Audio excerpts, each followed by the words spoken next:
September 14th, it is 7 p.m. Welcome to the City of Lake Helen regular meeting of the City Commission. Roll call. Zone 1. Present. Zone 2. Present. Zone 3. Amazing, but I'm here. Zone 4. Here.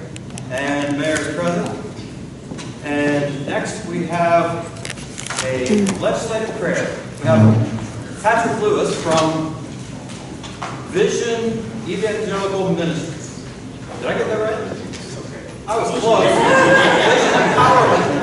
Vision Empowerment Ministries. I can't read my own name. Reverend Lewis, thank you for being here this evening. Appreciate it very much. The floor is yours. Please bow your heads. Thank you for where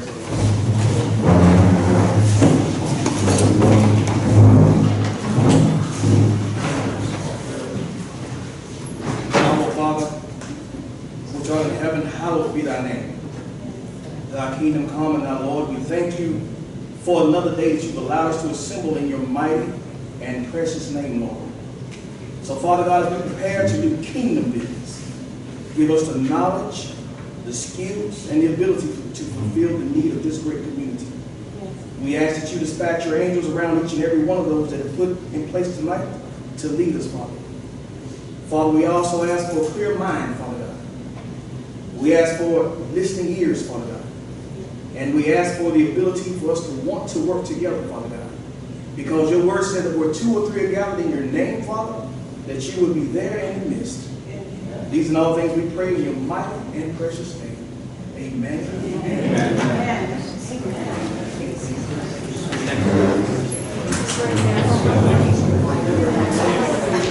I pledge allegiance to the flag of the United States of America and to the republic for which it stands, one nation, under God, indivisible, with liberty and justice for all.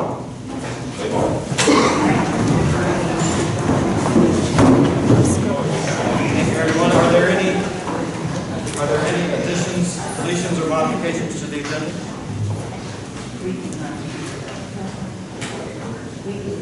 Hearing none, we'll move to approval of minutes.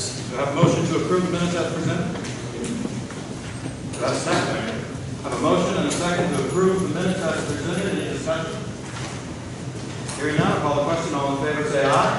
Aye. Any opposed? Say no. Motion carries.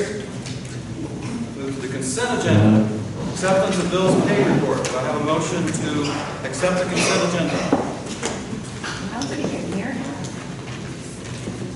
Could you speak up a little bit, please? We don't hear you. Okay, I'll speak a little louder. Thank you. We did not have, I had a question from Commissioner Rutledge about presentations, and we did not have any presentations. That's just simply there as a reminder in case we do. We do not have any presentations this evening. Item 7A is acceptance of bills paid. Do I have a motion to accept the bills paid report? Do I have a second? I have a motion and a second to accept the bills paid report. Any discussion? Commissioner Fisher. Yes. I would like to know why we're still paying U.S. water to be here. I thought we were going to get rid of those when Ricky came back. I'm running with them. We have. Can't hear you at all. Okay. I was wondering why we're still paying U.S. water to do our water now that Ricky's back.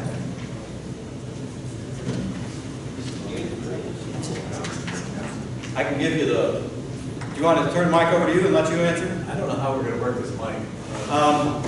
Let me give a shot at it since I got the mic. Our contract with U.S. Water is renewed on an annual basis. We do have to have a contract with a company to provide a certain amount of testing that has to be done by that third party. We could, I think, adjust the contract some, but right now we're just paying the regular contract. What Ricky has brought to the table is the ability to do repairs and us not have to call them for off-contract repairs. So that is probably being reduced. Well, $4,300 for a month. per month, yes. per month. Yes. What? 4,300 a month. The question was $4,300 a month for a U.S. voter is the contract I amount. thought we were going to that contract in the timing, right? We can cancel, but we have to have a contract with someone. We have to put out an RFP to, But we need a For those contract with services. somebody to do the water testing, right? yeah, So that's water what that testing contract is for. This water testing is $4,300 a month? I believe so. It's maybe a little bit more than just testing. It is more than testing. They, Oh, there it is. If we're talking about me, why not? We're talking about U.S. voter. I told everybody in the beginning, until we get employees and I can get public works under control, I cannot do water. I can check the wells, yeah, but I cannot do the testing, and I don't want to do the testing anyway unless it's a third party. But I gotta get public works back, and I have 2 employees now. So there's no way I can do all that. I'm out there every day working, but that is my end result when we get employees is to get rid of U.S. Water and get our own testing company and stuff again and do that. Thank you. Okay? That's fine to ask questions. That's what this is about. Any other questions on the bills paid report? Why is the city paying $1,000 to put propane in the tank? The question is, why is the city paying $1,000 to put propane in the tank at the Creative Arts Cafe? It's not just for propane, it's for fixing the valve on the propane tank. The gym just wanted to do a dinner there during the hurricane.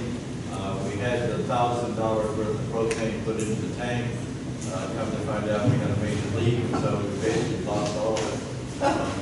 And now we've got it all fixed, but now the tanks are empty because of the leak, but we also have no need for the propane. So the tanks are empty. Correct. Tanks are empty, but the valve has been repaired. Correct. If we need to put propane in, we can. So far, we've had no need for it. And I doubt we will. We should. Okay. Thank you. Certainly. Any additional discussion on the bills paid report? No. Hearing none, I'll call the question. All in favor say aye. Aye. Any opposed say no. Motion carries. Now we have a second bills paid report, but I don't believe we need to pass the second one, do we? If you adopted the consent agenda, you have to vote. Okay. That's what I thought. Just for the reason as to why there are 2 paid bills reports, we have currently overlapping systems. We're changing systems in the office, computer systems, so we're generating, each system is generating a report. That's why there's 2. This will be the last month that those are both generated. Old business. Anybody have anything they want to bring up in old business? Hearing none, we'll move to new business. And item 9A, acceptance of an engagement letter.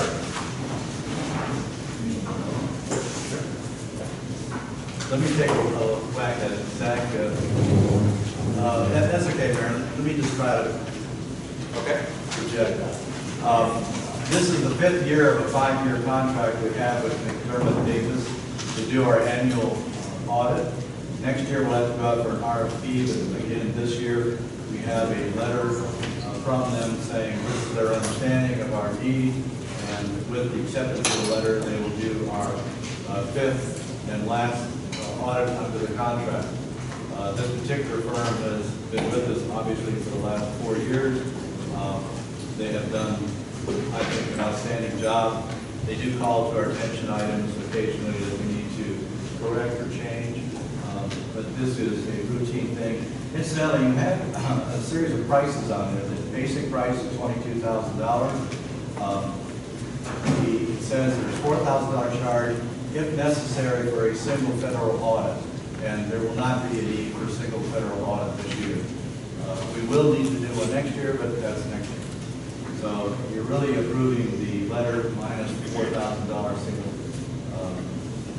audit price tag.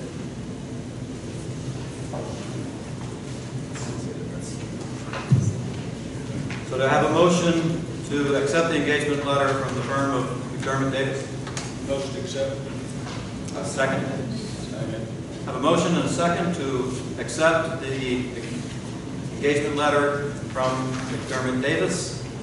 Any further discussion? Yes, I just wanted to know, city administrator, have there been any changes minus the $4,000 line item that we just approved? No. Any further discussion? Why is their parent company's letter dated 2020? What do you call it? The letter that verifies their testing methods is dated 2020. It says the year ended June 30th, 2020. And the bottom paragraph. Yeah. That's the final page of the peer review letter. Yeah. Yeah, so what this is audit firms, so same thing with James Moore and Company. There's basically, as an audit firm, you have to undergo an audit of your audits to ensure that you're in compliance with the audit standards. So that peer review requirement is in effect for every third year. So it's not an every year event for an audit firm. So looking at this one, their next peer review cycle will be for their June 30th, 2023 year. So they'll probably send us that report sometime in the coming months once that review of their audits is completed. Okay. Any further discussion? If not, I'll call the question. All in favor say aye. Aye. Any opposed say no. Motion carries. Item 9B, public hearing, resolution 2023-05, proposing fire rescue, stormwater, and solid waste non-ad assessments. Do we want to read said resolution? Yes, Mayor. Resolution number 2023-05 by title only. A resolution of Lake Helen, Florida relating to the provisions of fire rescue, stormwater, and solid waste services in the city, imposing fire rescue, stormwater, and solid waste non-ad valorem assessments against assessed property located within the city, establishing the respective assessment rates for the fiscal year commencing October 1st, 2023, approving the non-ad valorem assessment rules for such fiscal year, and directing delivery thereof to the tax collector, providing for severability, providing an effective date.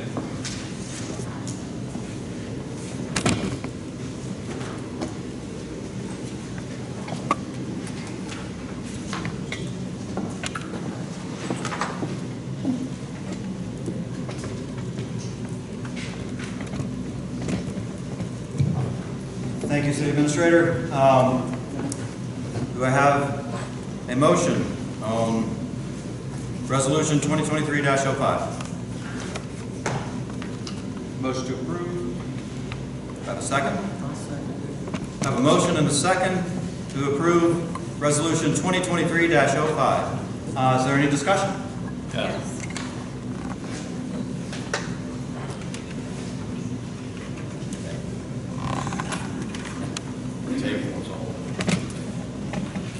Since we didn't have very many meetings prior to this, I'm figuring that all this stuff is going to take a while to get through.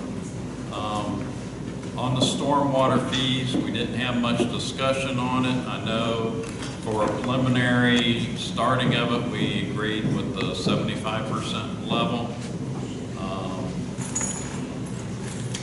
To me, that seems a little bit high for the start off. I believe it should be closer to the 45% level.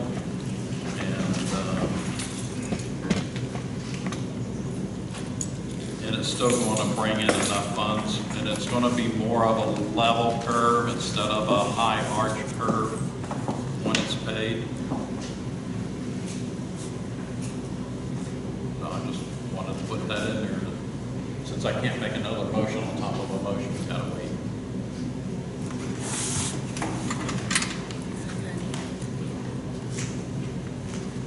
Any other discussion? Yes. Thank you, Commissioner Eckert. I was additionally going to bring up the stormwater fees. I know that originally we talked at the meeting about $75.50. Make sure. Yeah, you got it. Okay, I'll put it really close, I'm sorry. I originally at the meeting, the first meeting when we were talking about it, we were talking about it being 75 for the first year, 50 for the second year, and an increase of 25 for the third year. And I agree with Commissioner Eckert. I think coming out 75% the first year it's quite a jump. So I would like to see that we also, I'm close to your suggestion. I was going to suggest 50%. You know, you suggested 45. So I would like to see if maybe that's something that we could do and maybe kind of level it out over the next 3 years, 50, 50, 50.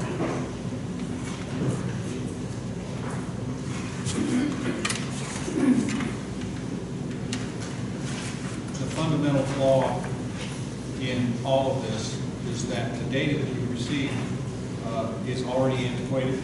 Costs associated with it have already risen significantly, and no matter what number we pick, it is not going to be enough.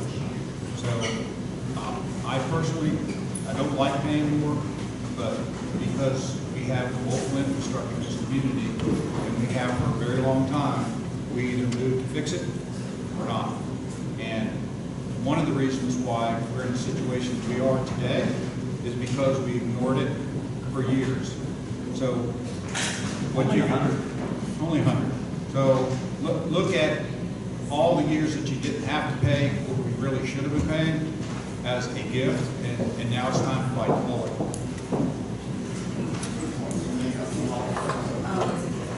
Yeah. Can you hear me? Yes, but if you want to address. We can't hear you, but I don't have the microphone. We're working on it. I apologize for that. I will try and do my best to speak up, and I encourage the other commissioners to do so as well. We hope to be getting back our City Hall room. We have replaced the roof, or we are in the process of replacing the roof. That's the first step in getting it dried out and getting it mold-free up there. There's very little mold up there, but if there's any at all, we felt it was inappropriate to take people in there. So hopefully, very quickly after we get the roof done, we can get it dried out and get back in there so we have better sound. I can hear you. Okay, I understand. The other people, even though I don't have a microphone. I understand it, sir. So I need to. I appreciate it. I don't mean to call you out, but we got to maintain order. We'll do our best. Did you want either of the commissioners to repeat what they said? What Rick said. Yeah, and really just to put that right on your list. I'm going to do this the appropriate way. All right. What I said was the majority of the information we have, the data that was driven, the stormwater assessment, and the numbers that it's going to cost us, the dollars it's going to cost us to put stormwater in our community are already dated. They're already antiquated. You guys have all seen every single day the cost of everything that's going on, labor, material, etc. So we're starting with a base number that we already know is wrong. We already know it's low. So my personal feeling is that because we have ignored stormwater ostensibly, we've had a little tiny number. It should have been going up every year for the last 30 years. But because it wasn't, we have a woefully inadequate storm drainage system, and we either spend the money to bring it up to date, or we're going to continue to have infrastructure issues. So you start with the stuff that goes in the ground first. That's stormwater, sanitary sewer. We haven't even talked about sanitary sewer. I saw a law that came out the other day that says we're going to have to put a plan together about it because most of the health departments are trying to push septic tanks out of existence.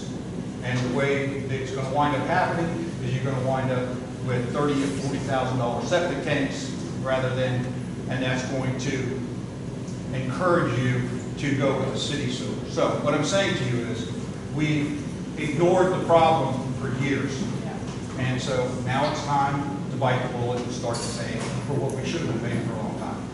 Is there a reserve for that, or is that coming back to the citizens? Is there a reserve? Is there a fund? Yes. No, because I'm going to say no. There's probably some insignificant amount, but we just haven't really been funding it. If you look at your ad valorem tax bill, for years, the number for stormwater has been very, very, very small.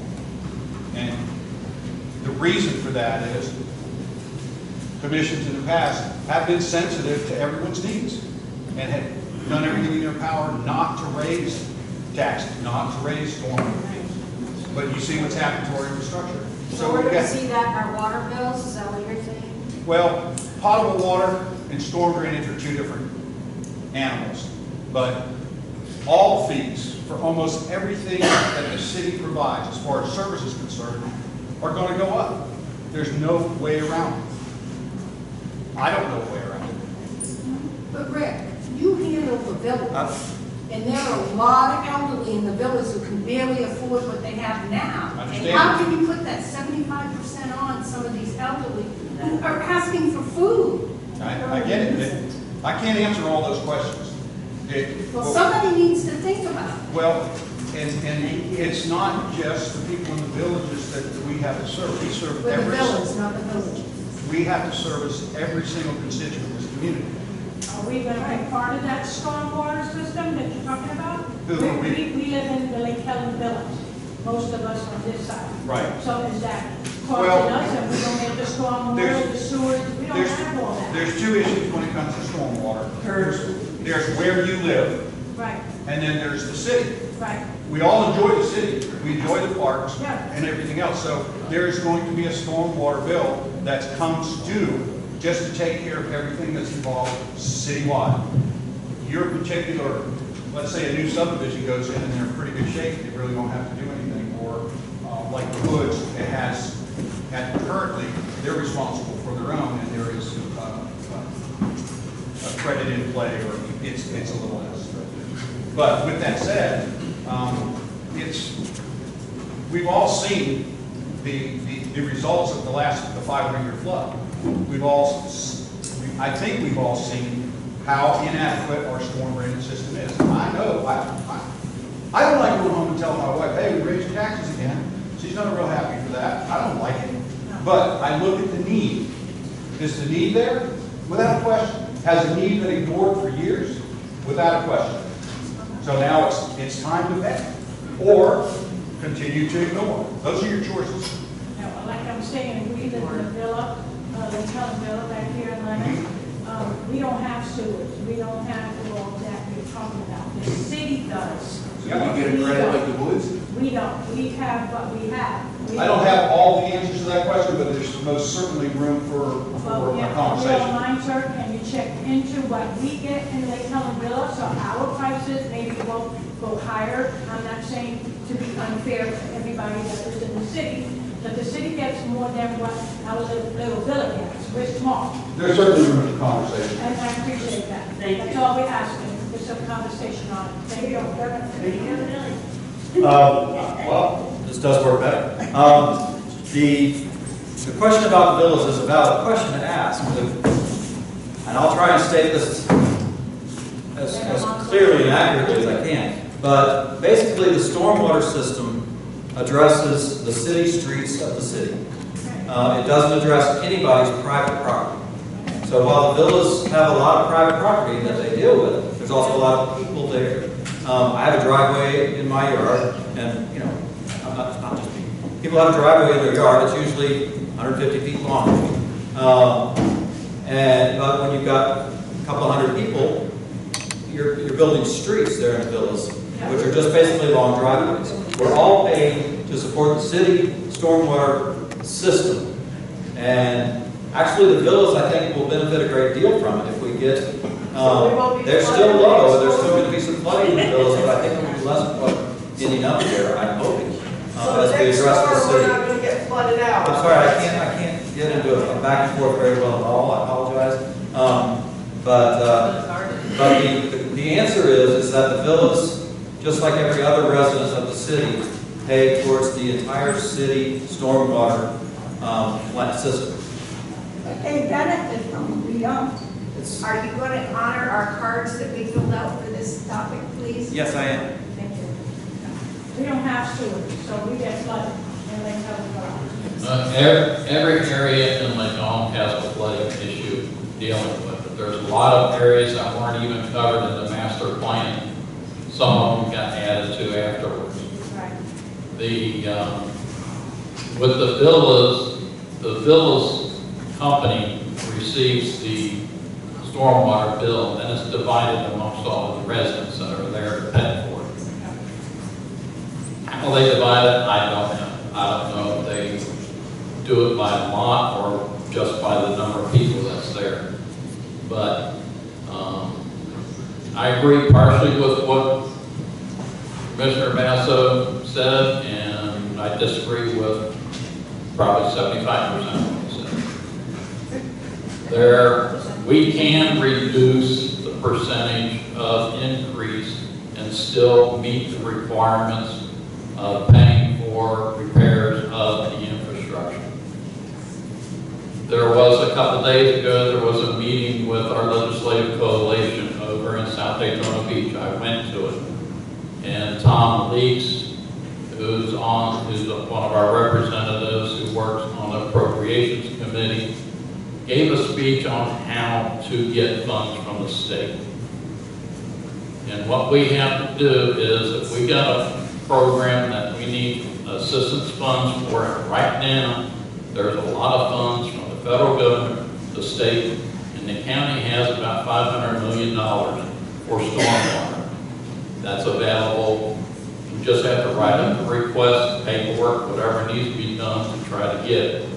But Tom Lee said if we come up with 50% of it, we'd be almost guaranteed to receive funds from the state on any project that we do. So if a project's going to cost $800,000 and we come up with $400,000, it shows that we have a buy-in on the project and that we are committed to seeing that it gets done. And they're more willing to help support that when we do it.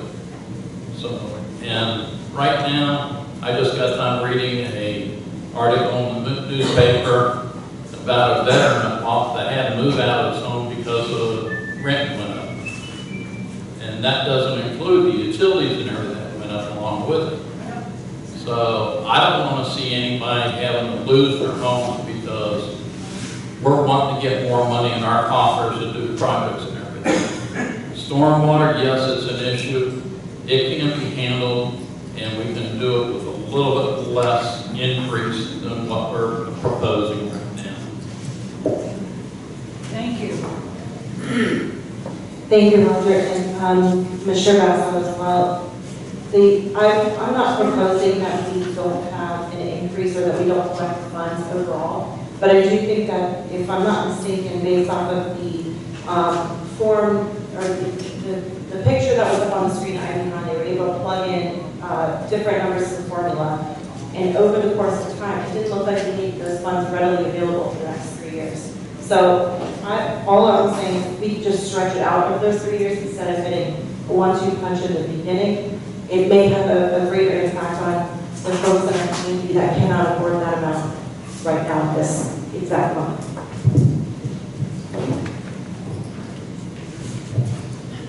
With all due respect, Robert, I've been in the stormwater business for my entire career. I understand how it works, I understand how the funding works, and I think the part that you're not grasping at this time is the numbers will continue to increase. They've already increased higher than what they are on the master plan that we've already done. So I don't want anyone to lose their home. I don't. I mean, to insinuate that, I think, quite frankly, is insulting. I'm just telling people we have ignored the problem forever, and we can either continue to ignore it or we can try to fix it. It's really that simple. We also add that as we prepared with Rutledge and researched with them, the research they did, the funding dollars are looking towards getting grant monies, which will have a forgiveness rate of probably about 40% and a very low interest rate as well. So we are planning towards that funding source.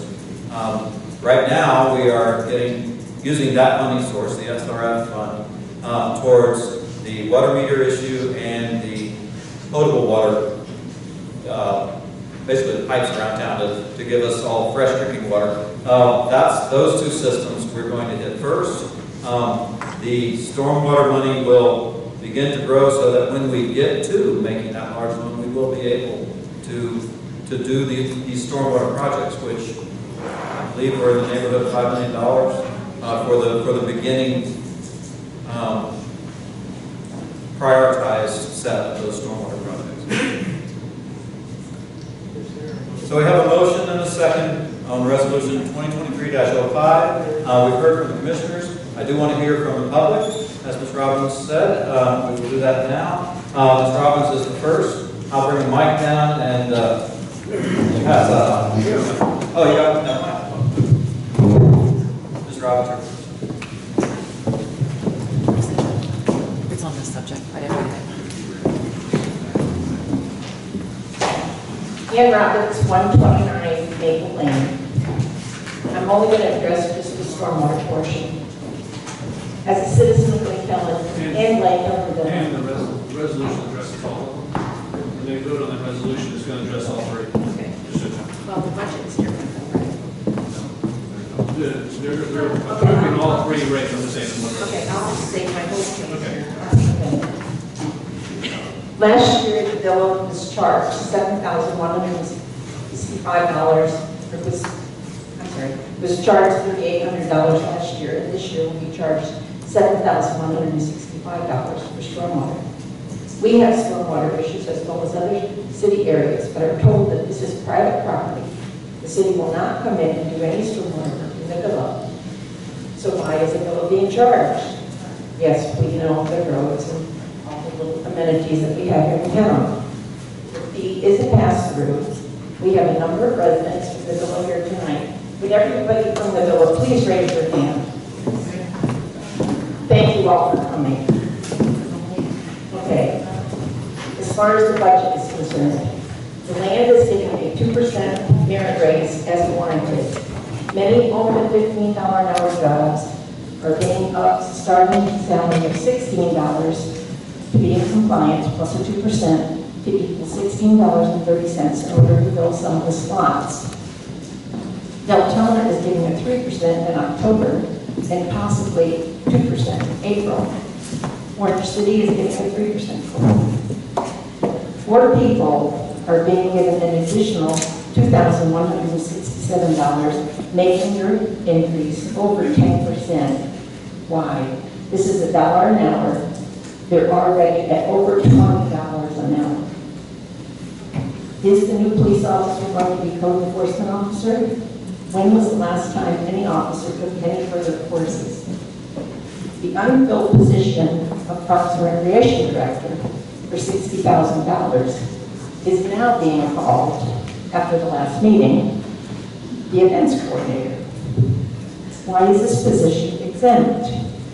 Why is it separated from the Director of Public Works and Utilities? Mr. Mullen came back at almost $20,000 more than when he left with less responsibility. As a former hourly employee, with only one part-time person as help, I was told I could not be an exempt employee because I did not have anyone reporting to me. What's changed? Do we go by HR rules, EEOC, or what? Why is Ivy Home not paying any fire tax? God forbid if that place ever got on fire. They are paying stormwater. $20,000 is budgeted for a historical survey of the city's cemeteries. Income from this line item is $1,000 this year. 2 cemetery plots. It will take 20 years to recoup this amount. People are being cremated instead of regular funerals. We have no capital expenditure summary at the end of the report, even though money is being allocated. Again, nothing on the upgrade of SSS water project. It was supposed to be scheduled for 2022 budget. Again, this year, our financial department, which is farmed out, is increased to $71,500. Part-time. Part-time. It looks like the county may be going to go fast for the 5th year. When was the last time Lake Helen did this? Answer, never. Do it this year and give the citizens a fair budget and little relief from this ungodly inflation. You will generate the same amount of taxes as last year, if not more because of new construction. We elected you to do this job. Let's be fair.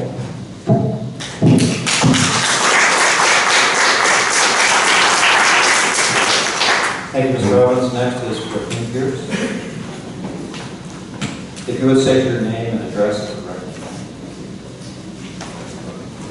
And that little tone you heard was the 3-minute warning. You're about to wrap up. I tend to let people go on until they get their sentences finished. So thank you. Rafine Pierce, 800 St. Vrain Lane. Didn't hear you. Yeah. Rafine Pierce, 800 St. Vrain Lane. I and Aileen Fields, who's here, are the furthest out considered city limits of Lake Helen. We have absolutely no services. We live on a private road that comes off of a county road. We've never had stormwater. We've never had any amenities. Our expenditures for taxes and stormwater are outrageous. It's just outrageous. We get nothing. There is absolutely no reason, if, as it says, private property is exempted from that, why we are paying stormwater. And as far as the taxes are concerned, and I'm Reader's Digesting what I have to say, so I get inside the 3 minutes. We've done nothing to generate business taxes in this town. So what's happening is we're gutting the citizens. Now, you can only do that so long. Only so long. And I'm going to be the one that says it, and I may be popular or not, but it's almost to the limit where somebody's going to call state in here. And the way this is being handled, the fiduciary responsibility is absolutely abhorrent. Now, you've done nothing to generate. In fact, when business wants to come, you run them off. But you want all of us to keep digging in our pockets for what we don't have. We don't have it. How long are you going to keep coming after us for what we don't have? We have too many people in the city hall. We have too many police officers. We have too many police cruisers. I used the term bloated during the elections, and somebody completely misunderstood that I was calling people fat. And the bottom line was, we're paying such overhead. When the city of Oak Hill realized they were in the same position that we are coming into now, they dissolved. And the county took over, and it can happen again. Oak Hill does not exist. Oak Hill doesn't exist anymore. I represent them. Okay, as a city? Yeah, as a city. Really? Because it's my understanding that they don't have their own police department. No, they don't have their own police department. They contracted with. Do I get to speak, or do I just have to stay with you? Well, they dissolved because they had something that cost them more than they could afford. Y'all are living above our means.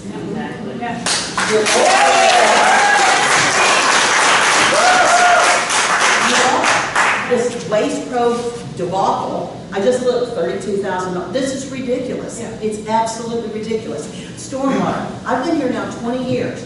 Y'all been taking stormwater. When exactly is this stormwater project supposed to start? And where is all the money that's been paid for stormwater? When is that supposed to start? Because you just said y'all are going to do water and something else first. But you want us to hurry up and pay this increased stormwater. That's not right. That's just not right. I'm not, this is monies, this is dollars and pennies. You have never started the stormwater project. You keep going and getting the engineering, and then it dates out, and you got to go get it again. And Rick's right. It's going to keep going up. But until you tell me how much I'm going to spend, why are you already telling me what you're going to take from me? You're giving me numbers, but you're telling me what you're going to take from me. That's bad business.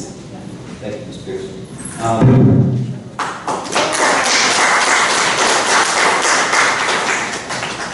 Next is Diane Taylor.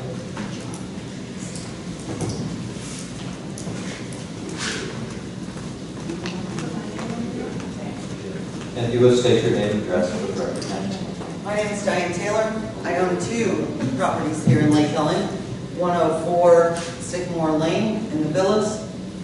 That was my parents' home. And the home that I live in is 413 West New York that I've lived in for 26 years. I did not prepare anything for tonight, but was told that I needed to speak. So I would like to know what exact stormwater projects we're gonna pay for. You keep saying that we're gonna do projects. What projects is that? Besides our water lines? Do you want me to interrupt and give you an answer? Well, Okay. or you can Go just ahead, wait. go ahead, I'll answer. I want to know who is in charge of looking for grants from the state and federal government. I work in the state of Florida. I know that they hand out grants all the time. The other thing that I want to say is we, as a city, elected our officials over the past 26 years, and now you're saying that they didn't collect enough money, so we're being punished for our past city commissioners' indiscretions. That's ridiculous. Absolutely deplorable. The last thing I want to talk about is the monthly water testing. We're paying $4,300 a month. Is that correct? Yes. Are they testing every month? What are they testing? How long does it take? Is it worth $4,300 a month? That's all I have. Sorry, I didn't mean it. I will address a couple of those questions because they do kind of address some of the other points of other speakers as well. About when we start that, this funding that we had public meetings on and explained and had discussion with the commission and with Raptalis, who helped us in determining these assessment levels. All of that was with the understanding that we would be building the funds starting now so that when we got to these projects, we would have some built up. It's not anything that we're springing on anybody. This was discussed in public meeting at great length, and there were many options to us. This is where we landed as a commission. We do have the ability to take it down from what we initially said in that first meeting. We can lower that sum tonight. So, you know, these comments are timely, and that's why we have multiple meetings on this. This is the way the process works. We're not trying to spring anything on anybody. This is a public meeting. It was well advertised, and that's why we're here. This is the process working. It's not necessarily happy, but it's a process. So as to which stormwater projects, we put together a stormwater master plan with the engineer starting that for us, preparing that for us. The commission adopted it. So we do have a clear stormwater plan ahead of us, which is prioritized. And there you can get a copy of that, or you can cut the plan is about 1.5 inches thick. Can you It's just public say record. You can get what a copy. projects? What projects? What are? There's several dozen, and to go through it all would be difficult tonight. It is at City Hall. You can go and look at it anytime. You can make a public records request and get one of your own if you want. Like I say, it's about 1 inch thick, and it's not exactly exciting reading, but it's there. It's yours. You pay for it as you will. Well, and I will say, no, I won't say that. It's not really appropriate. There's no big deal. The grants, like I said, we are pursuing grants that are designed by the state specifically for small communities like this. The SRF fund is designed just for cities like this. It's that we are pursuing those grants. That's done by our city administrator. Many cities have grant writing departments or a grant writer. It is possible for a city to hire a grant writing firm, and we might want to consider doing that at some point in time to pursue not only this grant, these grants, but whatever other grants might be available to the city. But currently, we don't have that. That's just being done in-house in City Hall. Water testing, again, that's all public record. If you want to see you want to see that, I don't have those records in front of me. I can sit here and read them. It's really not what this item that's before us, this motion that's before us right now is about. So it's not exactly in order right now, but it's a reasonable public records request. If you want to get that information, it's available in City Hall. I'm not trying to be evasive, it's just that's not the stuff we bring up to the dais with us at every meeting. Thank you, Ms. Davis. I do appreciate it. Next on the list is Nancy Weary. Why is this turned around this way? It's weird. You can turn it up. Yeah, it's just kind of I turned it around because the pastor was wondering which way he should face, and I turned it around. I figured somebody, and it was you, would turn it and face us. That's fine. Thank you. I like things that are normal. Okay, so I wanted to talk to you a minute about, we are currently at 75, 50, 25, trying to implement that over 3 years. We don't hear you. Sorry. I'd like for you to consider, see that's very loud, 35% for the next 5 years would be a less burden up front and overall. Also want to encourage us to look at our ARPA funds. If we need matching funds, we should have quite a bit of money left over. So maybe find out how much we have and what we can use towards Senator Leake's matching funds. As far as the percentage goes, this is a 75% increase in what we have right now. Next time, the smaller increase will be of that increased amount. So it's like a year-over-year inflation each time it's worked. This builds on itself. So it's front-loaded to bring it up to trying to be visual. Bring it up to say this level. It's front-loaded to bring it up to here. And then the next time it'll come up a little bit more and a little bit more, and it'll get right about where we need it to stay ongoing. It won't be. We're not trying to raise a specific amount. We're trying to get to a level that will sustain our grant. Input what I've suggested, I think you'll see a really. I'm sorry, I can't go back and forth. If you want to come back to the mic.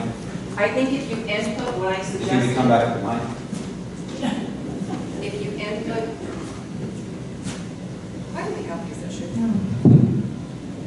It's okay. I think if you input what I've suggested, 35% for 5 years, I think you'll find out that you're going to have a 175% increase versus the 150, but it's easier on the people to do. And I appreciate the comment, and we did that at that meeting that we had and looked at all of this. I don't think that was input. I'm asking you to consider it. I'm asking all of you to consider it. It's just something that helps everybody, and you still reach your goal. And actually, if you do the math, you do better than what you've suggested.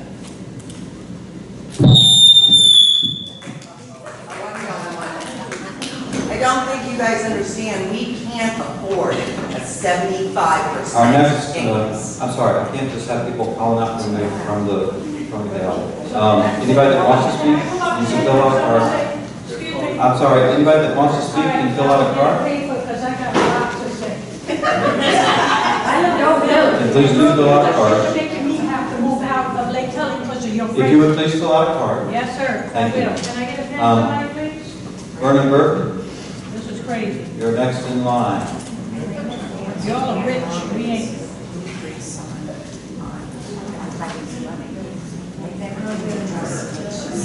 Vernon, you're up.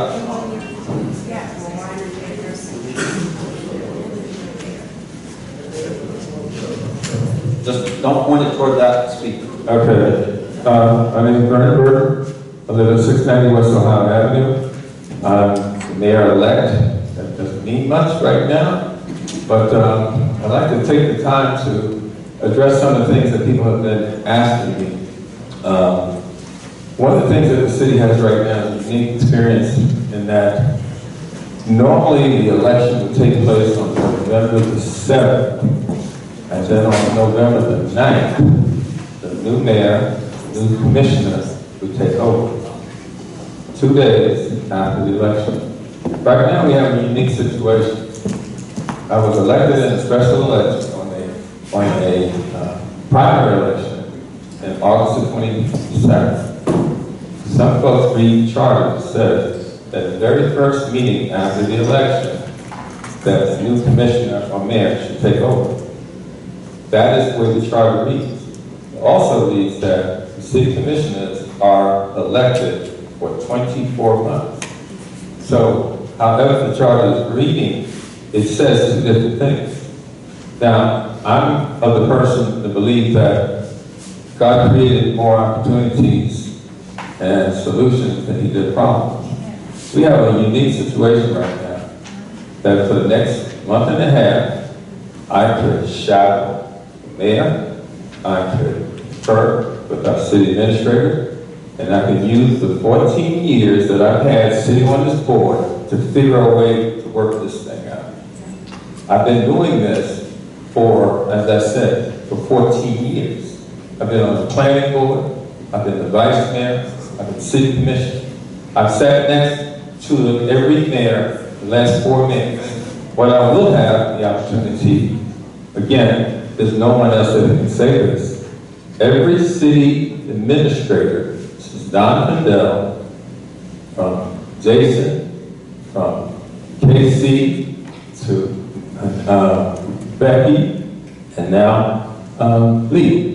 I've sat next to each one of them and I've administered them. I've seen how they work. I've used what I've learned from that. And that guy right there, Cookie, well, that's the home building Cookie right now. But what I'm saying is right now, this city's come through a lot of things. And I think that because we have an opportunity, we really need to seize the opportunity and not fight with each other. I don't know about any of you, but this campaign has had me see more people that I never knew who have given me their support, who have asked me for my opinion, and they've dealt with me in a very sane manner. I don't read the websites or the Facebook pages. I don't get on them. So I can't respond to anybody that has something to say. So I'll just say this. Right now is that we have an opportunity, and I would like to be, at this point in this public meeting, to thank all the supporters that have supported me, and that I look forward to being the mayor that the... How do you feel about the Okay. I'm sorry, if you could allow me to finish. You could allow me. Let me just say this. Let me say this. When you get these cards, you can speak about anything you want. You got 3 minutes. And when you get these cards, you can speak about what's on the agenda.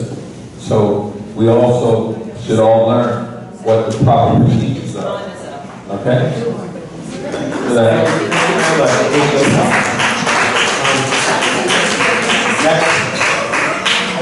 Next to speak will be Linda Donato.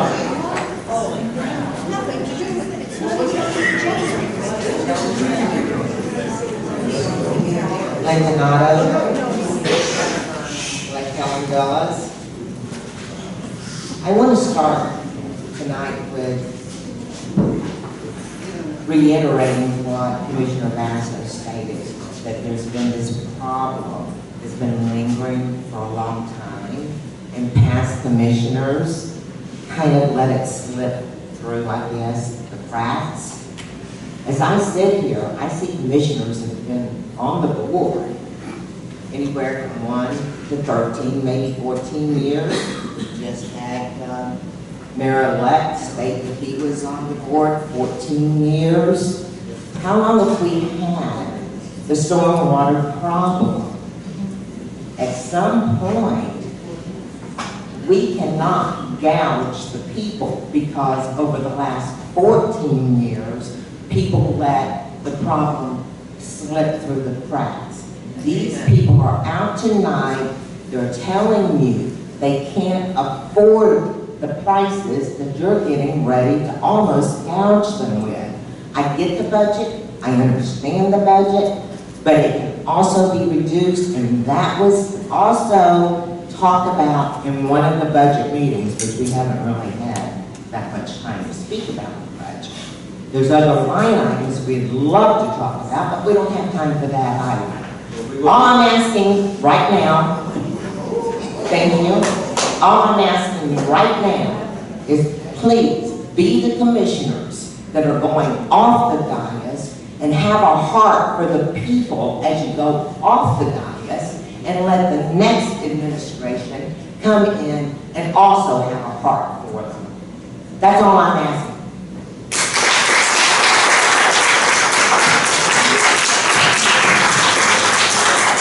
I'll briefly address a couple of things that you brought up, Ms. Donato.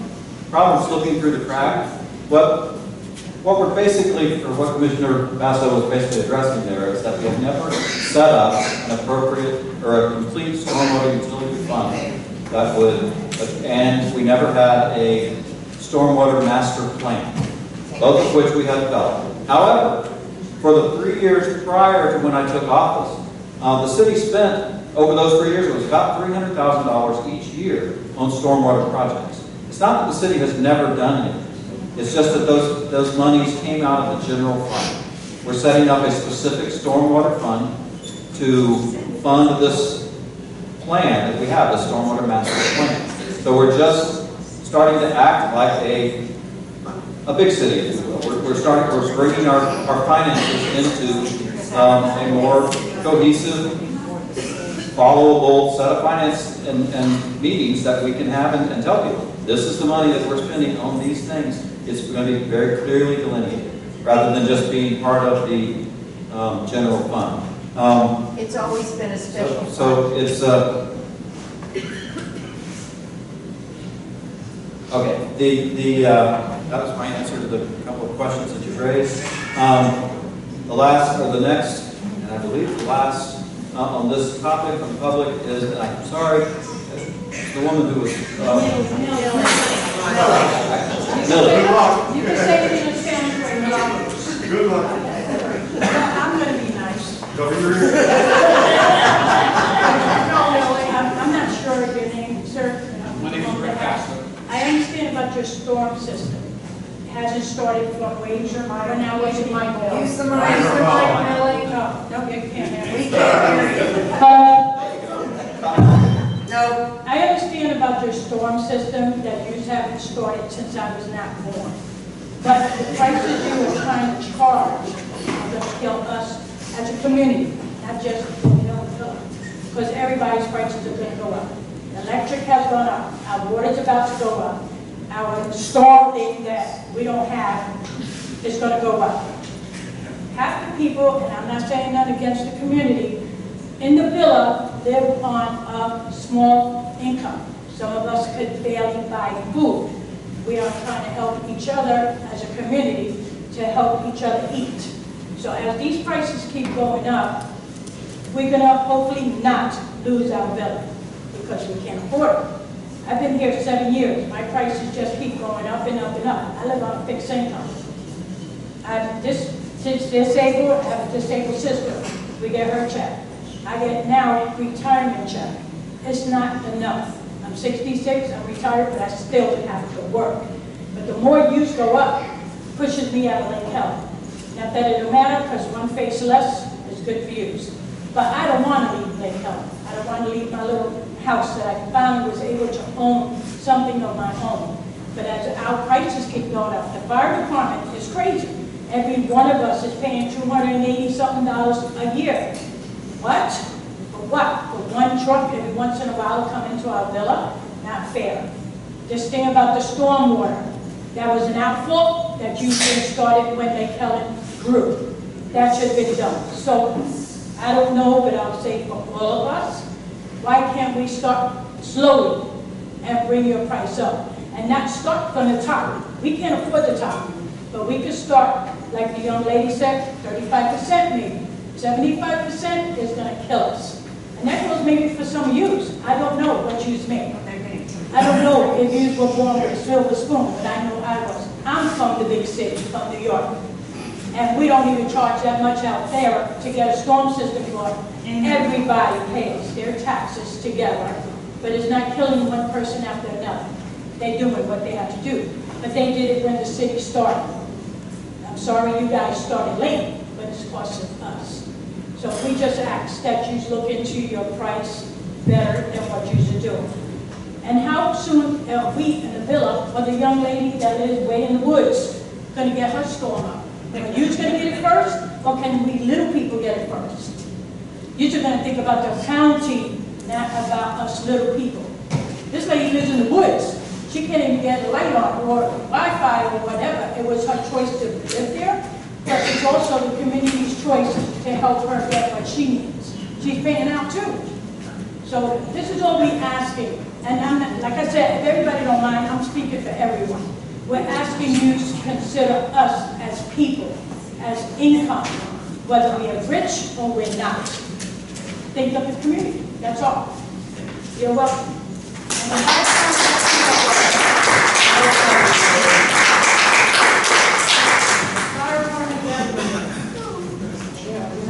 Boy, what is it? Incense. We don't hear you. Probably best if you didn't hear it. Probably not. What I will say is, we talk about things slipping through the cracks, we talk about commissioners not doing it. Exactly what's happening here today, the public outcry against collecting revenue to provide services happens all the time. And in the past, commissions have been kind, okay? But when they were kind, they were also being negligent. There was several workshops on this whole process of we look at stuff. I'm not opposed to walk down any path that we want to. It's my responsibility to tell you guys where I think we are and what I think we need to do. I'm not God, I'm not the king, and I don't wish to be that person. But I will tell you that the estimates that we have today, okay, are already outdated. And that no matter what happens, what we do, it's never going to get any better. And it's not something that we have failed to do here. It's the world around us, and it's what's happening to all of us every day with everything that we do. I went to buy a gallon of milk the other day. They didn't even have gallons of milk anymore. I got to buy a half gallon, it cost $4.39. I understand your situation. Every one of them, I get it. But I also understand the city situation, the inadequate infrastructure that's here. It's been that way for so long, and we've been working very hard at trying to solve that problem for everyone. Now, if it's too big of a bite of the apple at this particular juncture for some people, then if we need to modify to do that, just understand the bill comes due. Eventually, somewhere down the road, it's going to come due. And so if you want it to go slower, what you're doing is postponing what can be done. The costs are going to get even higher, and it's going to cost more. But if that's what needs to happen, you know, then that's a part of the discussion. I don't think it's the right thing, and it's my responsibility to try to share that with you. That's it. We don't agree with you. That's, yeah, there are a couple things that, well, one thing I do want to address. You said everything's going up, and you're exactly right. Everything is going up. That's our federal government at work. It's actually the value of your dollar going down. We are all at the mercy of the federal government, the Federal Reserve. I'm not talking conspiratorially, they're the ones in charge of that. We just have to make the best with the dollars we get, and we've got to make them work as best we can. But you all yes, make more than we do.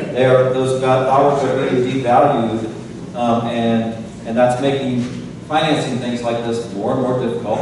It makes it look like we're raising taxes. We're really not. We're just trying to assess a buying power that will buy us a product when we get to that, when we've raised enough money and can get those grants to get to that point. We're doing the best we can to do that in a little bit of a topsy-turvy world. We can't control that topsy-turvy, but we've got to start somewhere. And one other thing, and I'll say it halfway in jest, and I'm not trying to be disrespectful, is I think we stack up pretty good against New York taxes here in Lake County. I couldn't resist that. Really? I don't think that's funny.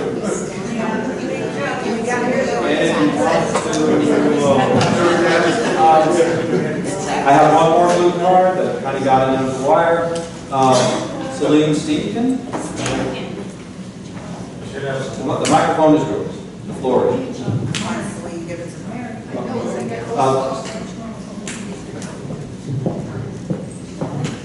Thank you. Let me just lean on the podium, please. Celine Stanger, 121 Oak Lane. I live in Lake Helen Villa. And I can tell you, you people have no idea what the people in the villas are going through. Rick is our representative. I've never seen him in the villa. Never.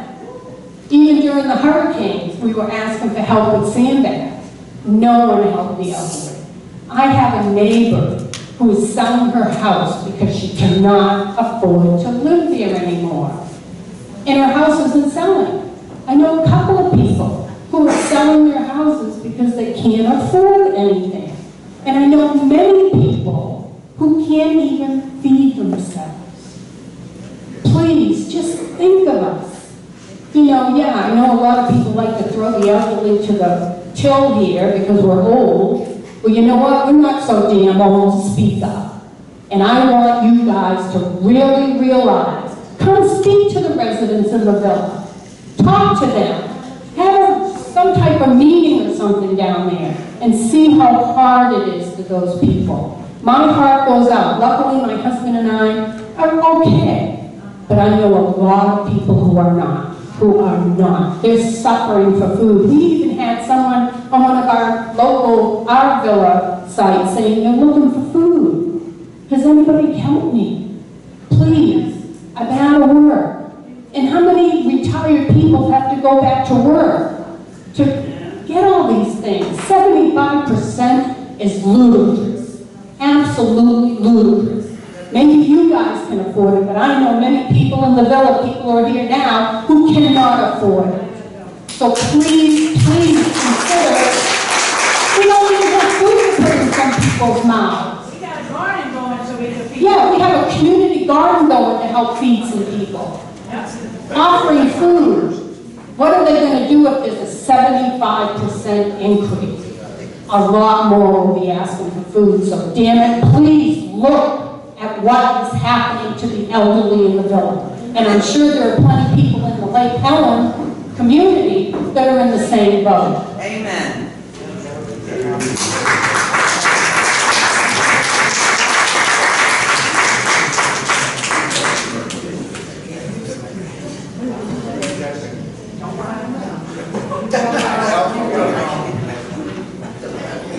Thank you, everybody. One last thing I'll say, the 75% sounds terrible. I will say that what we're looking to do is generate $75 per ERU.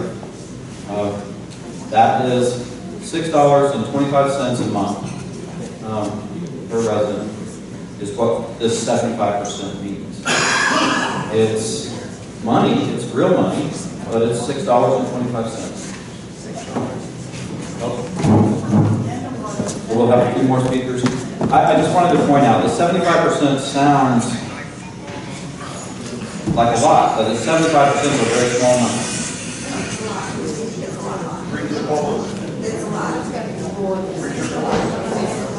Next we have Ron Perry. Mr. Perry. Mayor Lakeman, I just say something to that. It's not just 75%. We also have... I'm sorry if Mr. Perry is next. Sir, can you excuse me? I want to leave your meeting because I don't think your meeting is going to help me in any kind of way. Sir. So I'm going to be excused. Thank you. Don't grab nothing. I think it's adjourned. Everybody needs to know COVID is back out, so please beware and start wearing masks. I'm in the medical field, and we are wearing masks again, so please be careful. Everyone. Mr. Perry, the floor is yours. Thank you. I just wanted to ask you on this sheet, it says this is for the fiscal year 2023, 24, and beyond. But this is only going to cover the 1 year. Your plans are to raise it 150% of what it is now, and then from there on out, we're 5% above that, which brings us up to about $150 instead of $46. So, it's a lot of money. A lot of people are complaining about this year. It's going to happen for the next 2 years. Also got a question on the garbage, kind of a pet peeve. Did we, as a commission, get 3 separate bids on garbage? Or did we just gave this guy carte blanche to raise his rates 100% to continue on with his service, which is good service. But there's other cities that are paying about $250 compared to our $450. So why are you are looking to look out for us to see what was the best deal? It's just crazy to keep on going higher and higher. Also, last year, there was a big uproar about the price increase of the garbage. And Roger, you made a motion, and it was approved to take $340,000 out of the ARC fund, American Rescue Plan, to pay that down so that that increase wouldn't happen last year. Okay, well, I understand that we only used $170,000 of that ARC money last year. So $340 has already been approved.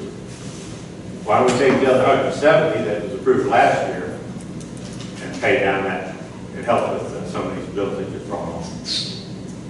So I think that's going to take me. I just wish you would consider when you give out a $500,000 contract that we get more bids than just give it to one person. And is it true that we get they have a franchise fee with us, that they pay us back so much money? Yes? Yeah. So the higher they charge us, the more money we get back. So it's still, even if we get somebody a little bit less, they're going to pay us a little bit less back as a franchise fee. I think we need to, bid out these jobs and give it to the best provider. Thank you. Good job.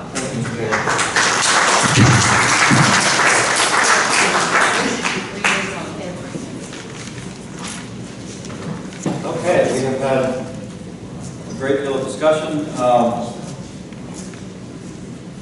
The motion before us is to approve Resolution 2023-05, which does include, Mr. City Administrator, is this where we would change that rate? Or is this is on first reading, right? Or is this is final? This is final. This is final reading, that's right, okay.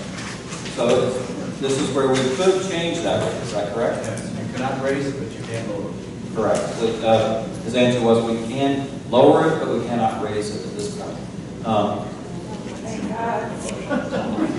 It would take an amendment to the motion that's on the floor. Okay. I'd like to amend the motion to reduce the stormwater utility fee from 75% to 45%, which brings us below the 50% requirement of having 3 meetings. The 45% will only require us to have 2 meetings, and it would be a more level, and it could be addressed each year, but the motion is to reduce it to 45%.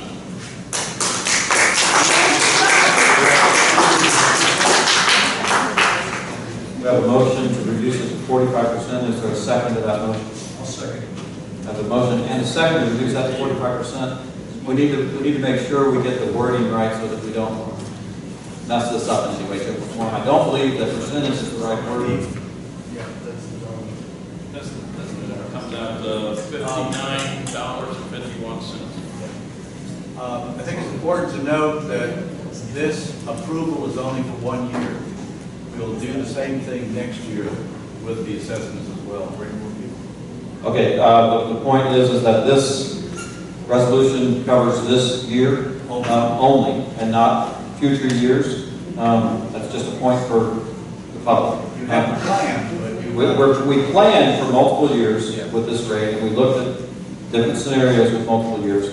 But this vote tonight will only address this upcoming year. So Commissioner Eckert has said that rather than a percentage, which I believe we need to say a dollar amount of $59.51. yeah, you do need a dollar amount. Yeah, Yes, sir, it does. The dollar amount would be, instead of $75.42 per ERU, it would be $59.81 instead of generating $130,074.58. It will generate $102,584. Is that even? 584, no pennies? No pennies, not on this document that I have. Okay. So, and you said $59.80? 81. It's possible. Well, I was using an old calculator. the rounding it. Can't have that. Since the motion was made by Commissioner Basso, is it appropriate for Commissioner Eckert to modify it, or would Commissioner Basso? Yeah, anybody can make a Okay, motion. thank you. I think it's actually $59.51. Oh, you were right. $59.51. Is that just for this 2023, or is that a year from when you adopted? That's for the upcoming tax year. For the, I guess it's 2024. So the amendment will be to paragraph C on page 4 of the resolution. It will amend to $130,74.58. That will be changed to $102,584. And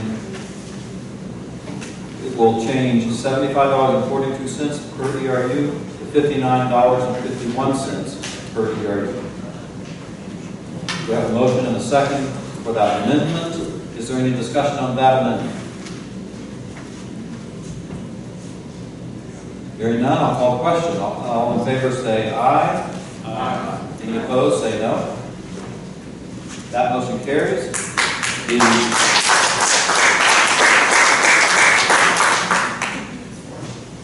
The remaining motion on the floor is to pass Resolution 2023-05. Is there any further discussion on this resolution? Hearing none, I'll call the question. All in favor say aye. Aye. Any opposed say no. Motion carries. Thank you. And thank you all. This is why we're here, is to have these discussions. They aren't easy, they aren't pretty, but it's what we do.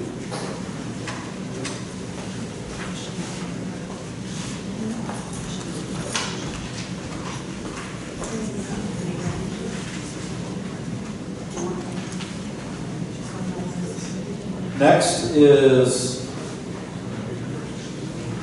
item 9C, public hearing, resolution 2023-06, approving the millage rate. Resolution number 2023-06. I'm going to read this resolution in its entirety. Can you pull that back a little bit? I'll read this resolution in its entirety. Resolution of the City Commission, City of Lake Helen, of Volusia County, Florida, adopting the tentative levying of an ad valorem taxes for Volusia County for the fiscal year 2023-2024, providing an effect. Whereas pursuant to law on August 21st, 2023, the Volusia County property appraiser mailed a notice of proposed property taxes to each taxpayer listed in the current year's assessment roll.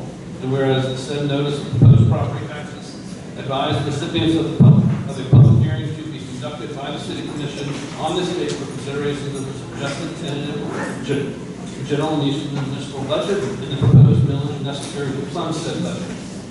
Whereas the public hearing has been held as specified in the notice of proposed property taxes and in accordance with the law for statute 265. Whereas the gross taxable value for operating purposes and taxation in Volusia County has been certified by the county property appraiser to the City of Lake Helen as $167,573,768. Now therefore be resolved by the City Commission of the City of Lake Helen, Florida. 1, that fiscal year 2023-2024 operating millage rate is 6.85 mils, which is greater than the rollback rate of 6.2299 mils by 9.95%. Number 2, the final budget public hearing will be September 28, 2023 at 5:30 p.m. Number 3, the resolution shall take effect immediately upon its adoption.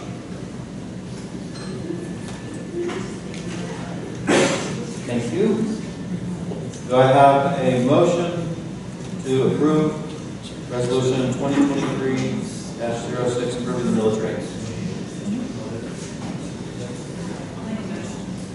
Do I have a second? I have a motion and a second to approve resolution 2023-06 to approve the millage rates. Any discussion?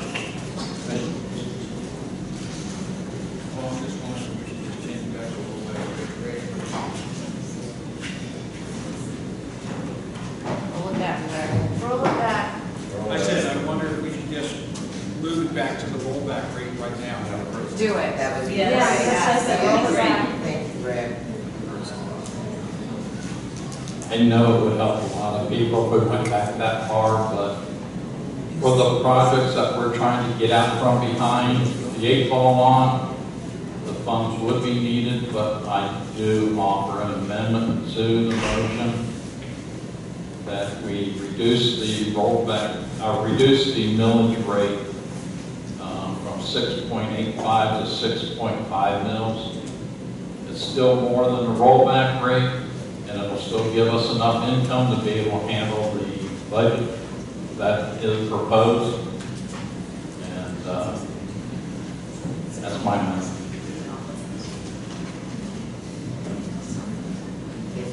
Is there a second?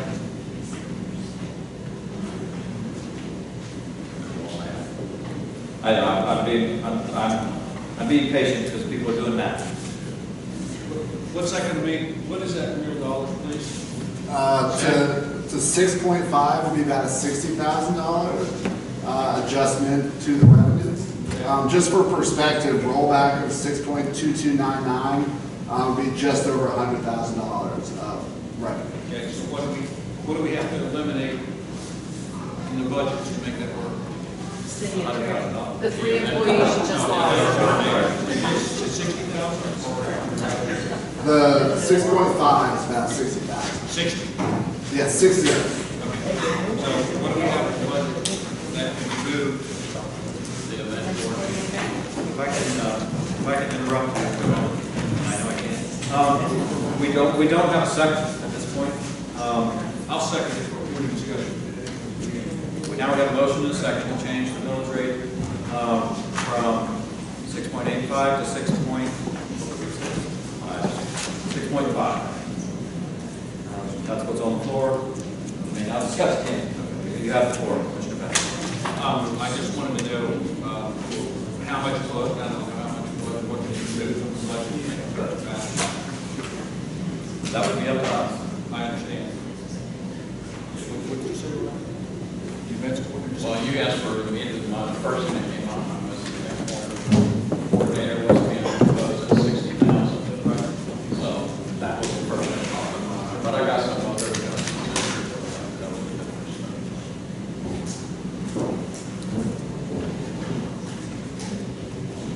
I would point out, my part of the discussion, that not only is that a reduction in our income, we also have a reduction in the buying power of the dollars we gave.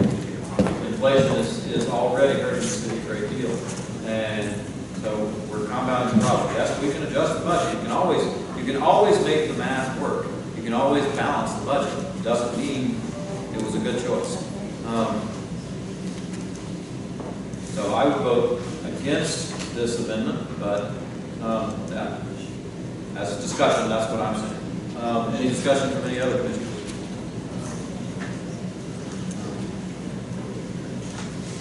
So the motion on the floor, or the motion to amend the motion from 6.85 to 6.5. I'll call the question. All in favor say aye. Aye. Aye. Aye. All opposed? No. Motion carried, 3-2. For the record, when it's not unanimous, I'll say that it was Commissioner Eckert, Commissioner Basso, and Commissioner Bishop that voted in favor. Commissioners Rutledge and Charlene voted against the amendment. The amendment stands, and There's a speaker card for that subject you missed. I know. I'll call on you when we're to that point in the discussion. Didn't you just take a vote? Just on the amendment. On the amendment. My bad.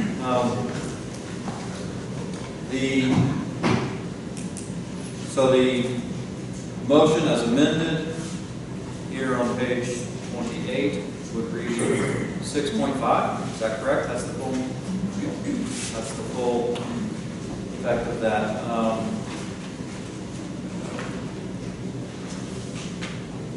Would that change any of the other numbers in this resolution? No, my next is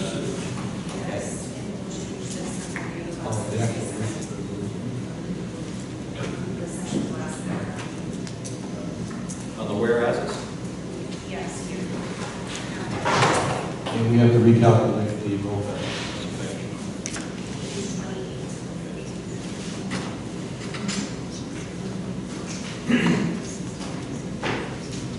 No, that's the gross taxable value. That's a taxable value. So that would not change. We can't change that.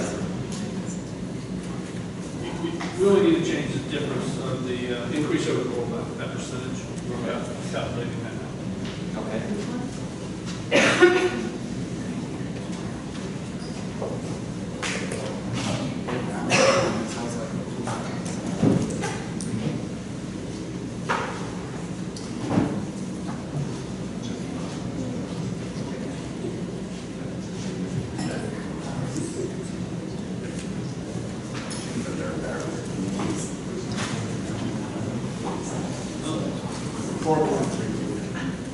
It's so paragraph 2, sorry, paragraph 1 will now say that the millage rate of 6.5 mils, which is greater than the rollback rate of 6.2299 mils by 4.33%. So line 1 would read the fiscal year 2023-2024 operating millage rate is 6.5 mils, which is greater than the rollback rate of 6.2299 mils by 4.33%. Is that correct? That's correct.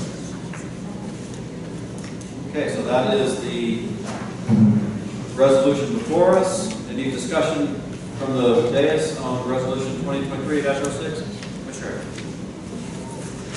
I'm not sure where this was planned to, but I was going to do an amendment on the COLA. Would that fall into this one? But isn't this resolution covering the budget? No. Just revenues from that specific property tax. Any additional discussion on resolution 2023-06? Me personally, I feel like I'm doing the city a disservice by doing this, but that's on the financial side of it. On the other side of it is, I believe in democracy, I believe in the First Amendment right to speak, and I believe that our job is to listen. I just want everybody to understand that there is always consequences to our actions. What may be helpful today may be more hurtful tomorrow. And so I'm acquiescing to what I'm hearing, although me personally, I don't think it's the best decision to make.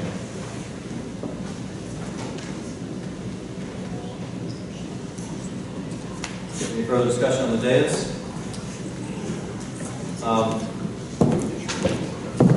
Ms. Crafton?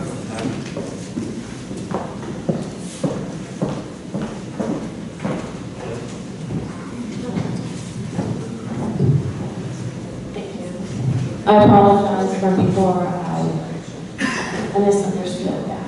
That's okay, no problem. So I have a question and then I want to speak. So was the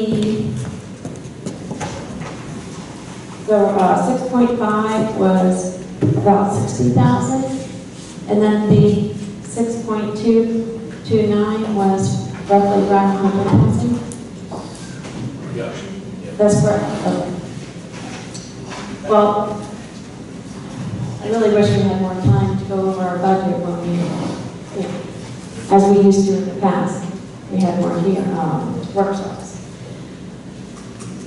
As I'm looking at it, I see that the events coordinator and the 3 employees that we just lost, I know we need to replace them.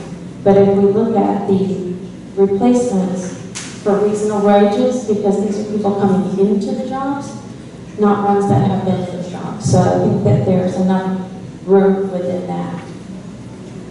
So, do you want to say something on that, or a response? Well, the open positions aren't really, they don't really affect the budget. It affects cash flow, but not the budget. The budget remains fixed. It doesn't matter whether somebody's in that position or not. The budget number doesn't change. No, but if we have those pay rates at the numbers where they were marked for the people who were there at those rates, then those are going to need to be replaced. Yeah, when we get to the budget, I guess we can address that some more, but are you talking about the ability to hire under the... No, I'm talking about being able to go back to the rollback rate. If we look at, right now, the discussion is for 6.5 with around 60,000 change. If we look at the 6.299, roughly around 100, that difference could be made up between the cost of events coordinator and the reasonable wages for replacement with the 3 employees we just lost. Okay. To take a look at that, that's where we can recover that 100,000. Thank you. Thank you. I have another blue card from Regina Pierce. One is on Cameron. One is on the budget. If you would come to the... Oh, it's on 90 budget. I'm sorry. One is on the budget, and one on this issue. Rick addressed it for me. Okay. Thank you. Okay, so the resolution on the floor, resolution 2023-06, amended to the numbers that I read earlier. Any further discussion? Hearing none, I'll call the question. All in favor say aye. Aye. Any opposed? No? No. For the record, I voted no, the mayor voted no, but otherwise the other 4 commissioners voted yes. Motion carries.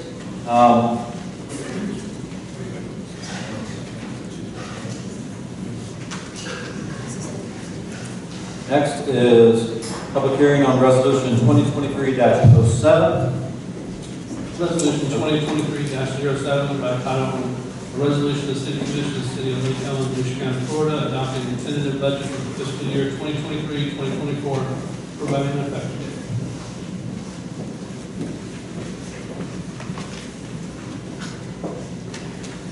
Do I hear a motion to approve resolution 2023-07? Have a motion for, do I have a second? A second. Have a motion and a second to approve resolution 2023-07, approving the fiscal year 2023-2024 annual budget. I'm assuming, since we just reduced our income, we'll have to amend the budget before we pass it. I have a question for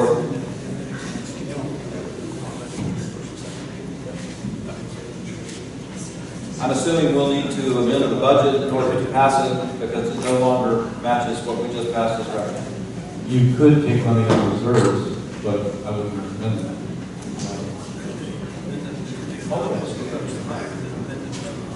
So you can instruct us to make the budget match the property tax revenue for the next meeting in 28. Okay. Yeah. Is that understood by the... You still have to adopt the resolution tonight. So we can adopt this resolution with instruction to staff to bring an amended budget to us at the next meeting and vote on that at that time? Is that correct?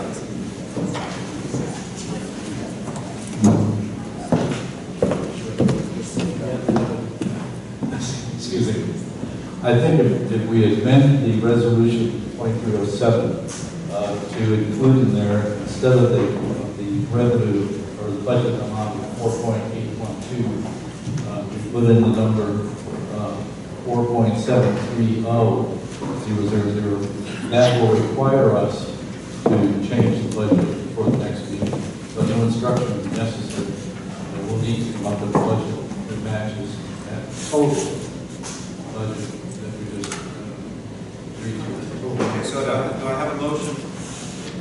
Sorry, do I have a motion to amend Resolution 2023-07 on the second whereas, amend the amount from $4,812,000 to $4,730,000, and with the understanding that staff will bring an amended budget to us at the next regular meeting.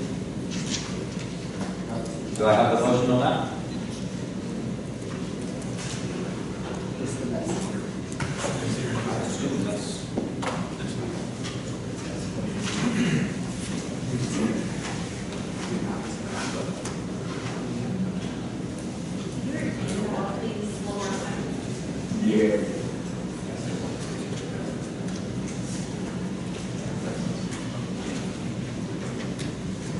Question is, and it's a good one, changing that number according to your math reduces it by 82,000. And I thought we just amended it to reduce it by 60,000. Yes, sorry about that. So I had already in that number factored in the stormwater. The stormwater change was about $22,000 of revenue. So the total adjustment of 82,000 was 22,000 for stormwater, 60,000 related to the mill. Thank you. Thank you. Yes, that's the number is accurate. Thank you. Too fast. Any further discussion on the dais? Oh no, I did not get a motion for that amendment to the resolution. Do I have a motion to amend the resolution? I'll make a motion to amend the resolution. 4.73.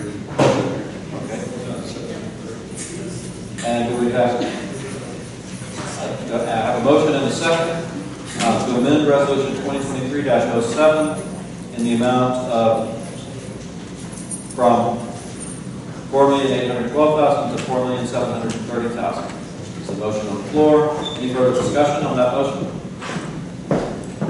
All in favor say aye. Aye. Any opposed say no. Motion carries unanimously.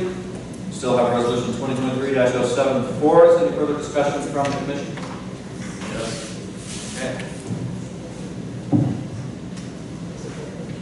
I know we talked about it before on the COLAs and discussed it, but we really didn't get into it very far. The percentage of the CPI has been going down, and the projected reductions of the COLA for Social Security has gone down, and I believe they're projecting next year's Social Security COLA to either be 2 or somewhere between 2 and 3%. Plus, since our starting pay is listed as $15 an hour, the 5% COLA seems to be way over what most places are giving. So I'd like to make an amendment to the April budget to reduce the COLA to 3% and for the commissions to receive 0%.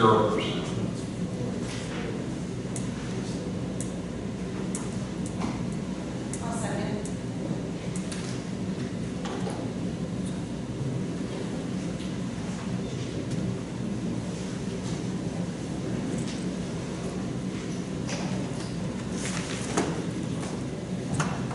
Okay, we have a motion on the floor to reduce the COLA increase in the budget from 5% to 3%, and to reduce the commission increase, or to eliminate the commission increase. Is there a second to that? Oh, we did get a second, motion and a second. Let's have some discussion. Support your motion? Okay. I'd like to know from Zach what that winds up from Dr. Dollars. So first, the commission piece to go to zero, no change for the commission. We have a little over $2,000. We call it $2,000 round figures in total. The 5% to 3%, I was just asking Lee, because we do have to have the two components where we have the non-union as a separate piece. Per percentage, it's about round figure $6,000. Of course, the police is in there kind of pending negotiations, so that $6,000 round figure would be the non-union employees, about $5,000 to $6,000 with the wage impact, flag and retirement as well. So what's the total? Okay, so the 2% cost $6,000, $12,000 plus $2,000 for the commission, about a $14,000 impact on those changes.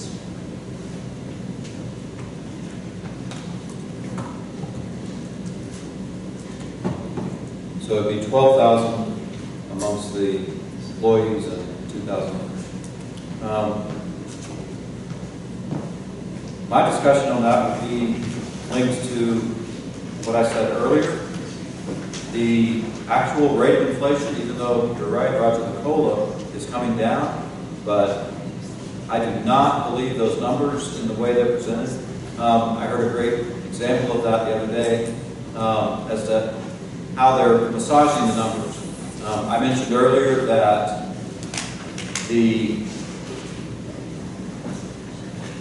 if the COLA was, or if the cost of living was figured the way it was in the 1980s, there would be about a 14% increase right now. The way that the government is massaging the numbers is what brings it down to that 3%. They're just trying to save themselves money, and they're doing a good job of it. So the reality is our employees will be taking a significant pay cut already with just the 5% increase. And I don't think we should be making them take an additional cut. I believe we should pay them more. I think we should budget for more. I think we're going to end up having to spend it because I think wages are going to continue to rise. This inflation is going to continue to put pressure on wages. Budget is a guess. That's my guess. I think we should continue to pay those to pay the employees at 5% increase, which not only I think 3% of that was COLA and 2% of it was forgotten.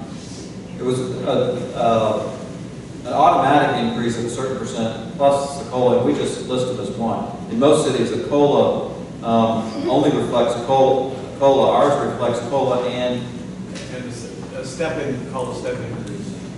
We don't have a step increase. We don't have a big step increase, and most cities do that are showing that lesser COLA increase. Exactly. If you compare us to any other community of any size other than us, they'll have a more formal pay scale that will show after a number of years and experience and education, whatever you want to put into it, you can go up in steps.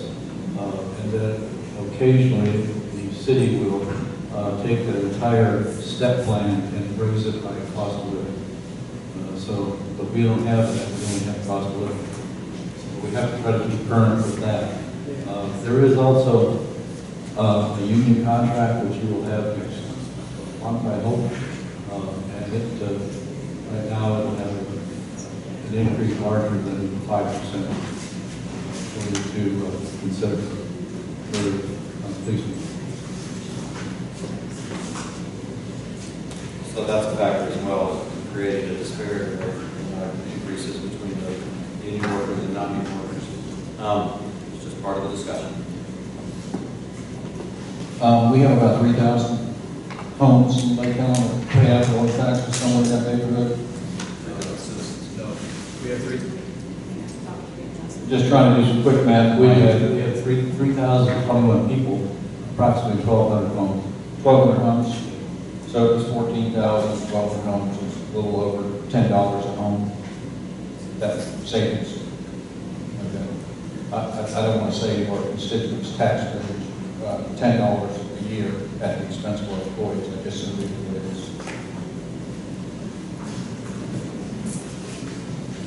Any other discussion on the amendment?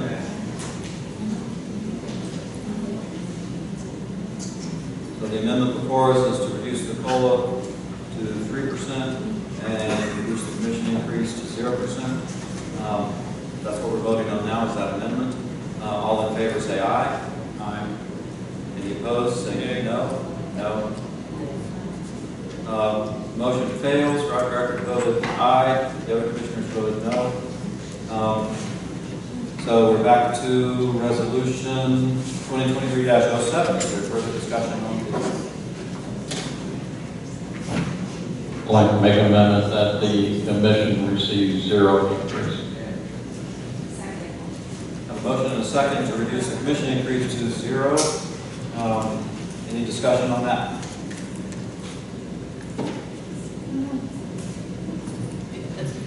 We do have 2 people in the... It's not going to affect me. Yeah, it's not going to affect me. Don't ask now. I'm not here to make money.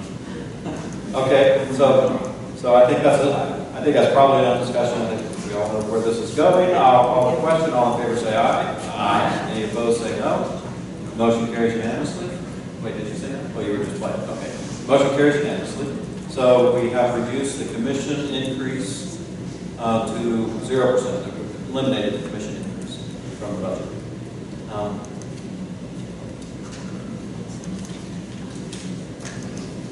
So we are back to the amended resolution 2023-07. Is there further discussion on that from the dais? I have one blue card from Linda. Oh, I'm sorry, you're right. I have 2 blue cards. First one is for Dean Pierce, and then we'll be Linda.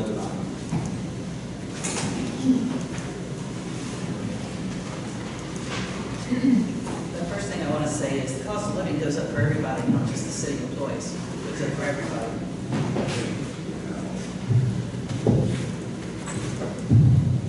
Is it on? Yes. First thing I wanted to say is cost of living goes up for everyone, not just the city employees. It goes up for the people that are paying the city employees. That's all of us. Number 2, I just read today that the Social Security cost of living increase in January, February of next year is only going to be 3%. So there's that information. I question the starting salary of the new clerk, or whatever she's called. I think $70,000 is an awful lot of money, and I'm questioning why the city administrator that we have fired is making those decisions. I want to know why everything from fencing at the playground to any kind of work, electrical work, whatever, is not put out for bid.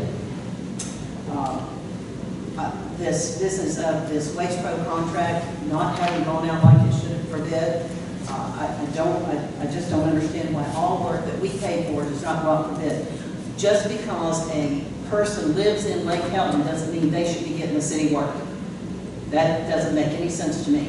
I pay that bill, and I'm going to hire the person that does the best job with the best amount of money, not just because they're my neighbor. No offense against neighbors. And I'm talking about budget now, so I'm talking about money. This water testing thing, my business has to maintain water testing permits with the DEP, with all state entities, and I have a water management company that does that for me, and they even do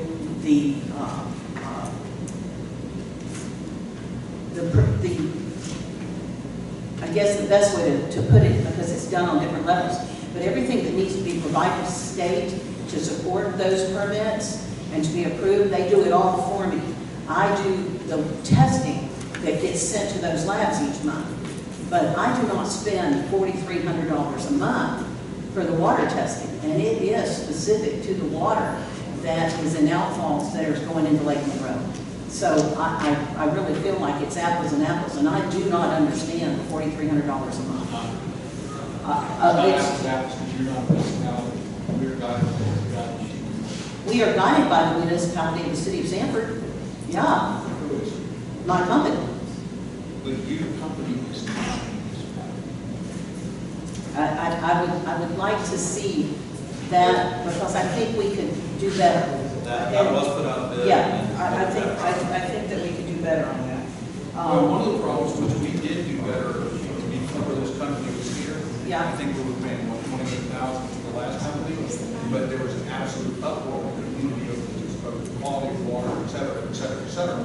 So we went out and got a better company, paying almost twice as much money to satisfy that need, but now we're paying too much money. Okay. Well, you're answering my question, and that's why I'm asking questions. My final question, how much money are we paid for the use of the cafe? I know somebody knows that. How much each? We're paid nothing for the use of the cafe? You have my microphone. No, that's okay. They are, The gems are retained by the commission to manage the facility. It's a city property. They pay $250 a month, I think, for the odds and ends, expenses for this. So we're paying all the bills for them to use it, and they're renting it out and receiving the money for the rentals? And we get an annual financial statement from them, how much they spend on whatever. They pay for all the events that go on citywide. All of this is covered in their contract. Well, I'm just trying to understand why we're spending money right now to the propane for them. If they're not paying any rent, and why are we paying all the bills for them? Because I know they rent that facility out, and they make money renting it out, because I was one of the people that was gonna rent it until I figured all this out. We're not paying all the bills for them. There's a split based on the contract. Some things they do, some things we do. It's all in that contract. I can't address the details of it, but you're welcome to. Okay, because they just know they don't pay anything. I believe we pay half of all of the utilities there. Who paid to renovate that whole courtyard on the outside? I believe it's they did. No, it isn't. You need to add on so that it works for their train? Excuse me. Excuse me. Yeah, I'm asking. $1,000. Who paid for that? Well, why wouldn't they pay for it? They're getting use of the property for free. They paid for something and gave it to the city. What? When they do things for the city, I don't know why that you're expected to say. What are we doing about the Eckert grant on that? That's a different question. Okay, it's a different question. What are we doing about the policy? And all of these, I'm gonna cut this discussion off. It's really not a budget discussion. It is, because No, we have a contract with them. the Eckert grant's in our budget. We have a contract with them, and we have to honor that, and they're currently. This is what happens every time that subject comes up. There are no answers. Oh, no, that's not true. We've had numerous meetings about that, and numerous information has been discussed. It hasn't. It has. The next blue card I have is from Linda Knopf to speak to Resolution 2020-07.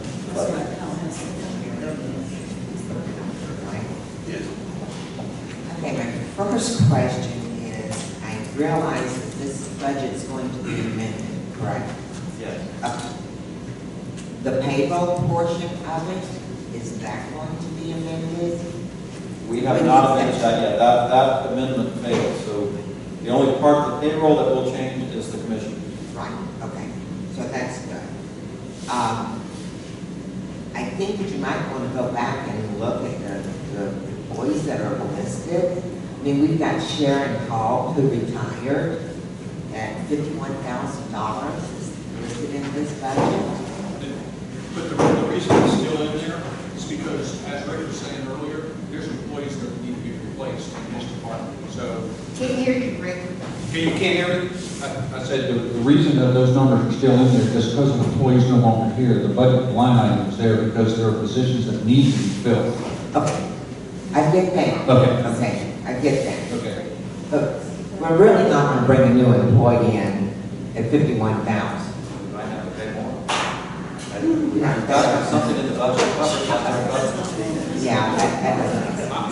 Dominic Rader, Wishful thinking on the amount we can pay people is not going to, we have to create a budget. Mayor, this is not wishful thinking. This Okay, I is apologize. reality. color in that way, but we have to create a budget that we can hire people within. And you can hire people at a reasonable amount of money like other cities are paying. I mean. That's fine, I'm sorry, I'll let you. Okay, thank you. So we also have Dominic Draper, she's still on here at like 106,000. Now, of course, I'm talking about benefits and all that stuff. Certainly, obviously, someone's going to replace that position. When you go out and you look at the jobs all over Florida, and you look at the high end and the low end, nowhere is it even close to what Ms. Draper was making. Was she worth it? I don't know. Maybe she was. But this is a new start on hiring employees. So let's bring them in at a reasonable amount of money that typically is paid out by other cities. I mean, it's like we're jumping, even without doing background checks or anything. We're just grabbing people and bringing them in and giving them high wages. That does not help the budget in any way, regardless of whether payroll is different than what your line items are. The bottom line is this money's being paid out by the taxpayers. So I would like to see at least the commissions, if you're here when all of this comes about, to at least look at reasonable salaries. And, I mean... Can I ask a question? What do you use as pricing? I'm sorry. What do you use as criteria to determine what you're calling reasonable? The only reason I'm saying that is we are in a competitive market, okay, for employees. We currently, you can't hardly get anybody to dig a ditch for less than $20 an hour. That's right next to $42,000 a year. Okay. That's base level. Now, if somebody comes to the table for that job and they have some skills, we're $50,000, we haven't even got any money. Now, when you start talking about people who have Dominique's skill sets, and think about multiple people, because in a city of our size, we can't afford to hire all the different people that we need. So individuals wind up wearing more than one hat. So if you look at multiple salaries and sort of combine it, that's where some of these numbers come from. I don't think we willy-nilly throw money at people. What I do is I look at, excuse me? That was a sneeze. What I do is I try to look at what other people are paying, what people that leave here go to other communities, municipalities, and they get paid. And when they leave here to go to other places, they make significantly more money. They're being stolen from, yes, significantly more.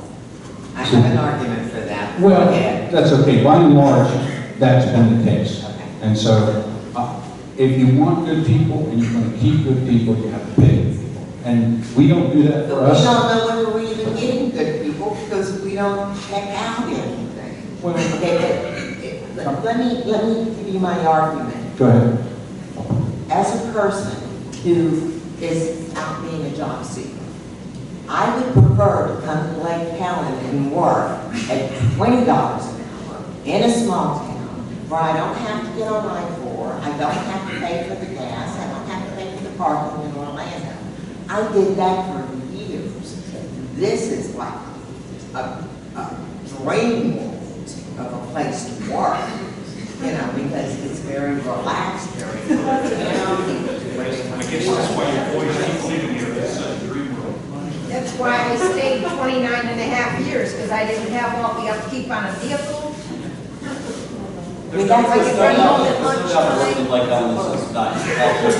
make a lot of money. Yeah, but I think that's caused by other problems. But at any rate, like for instance, we've got Sharon on here, and so we're saying, okay, are we going to allocate those monies for 3 employees, or we're going to have to increase that amount? I mean, I know Aaron's taking over Sharon's job, so she's wearing multiple hats. So if we look at the payroll, which is typically the largest budget item in any budget because of the retirements and everything. So why are we trying to explode it even more when we can look at all of the other cities around and see what they're paying based on skills, experience? That's what we need to look at. I will say, we do look at all the cities around. We do rate studies on a regular basis. Pretty much every time we start looking, when a position opens up, we'll do a rate study. It's done in-house and it's discussed with the city administrator and probably many commissioners. I know I've discussed it. So we do that. You discussed it with who? The city administrator. Ah. All right, well, I hate to say this, but we really have an inflated payroll amount, and that's a great place to start. Well, you'll get that opportunity. Thank you. And my thumbs down was that if the commissioners were going to get the 5% COLA, I was going to turn my 5% COLA over to an employee with 16 years who doesn't make as much money as a new employee coming in. So that's why I did the thumbs down. There wasn't any code there. You obviously understand the dance because there are employees here that still aren't paid up the scale. I know, and that's just so And it's difficult to go out and get these people. The world, the business world struggles right now with I work for the largest corporation in the world. I understand. Okay. I truly do. Yeah. But anyway, I appreciate your time. I would like you to look at the budget and let's make it, more reasonable to fit the budget, what we can afford. Thank you, Mr. Donovan. You're welcome. Okay, we have resolution 2023-07 before us. It's a motion and a second to approve it. We did amend the printed motion before us to reduce the amount from $4,812,000 to $4,730,000.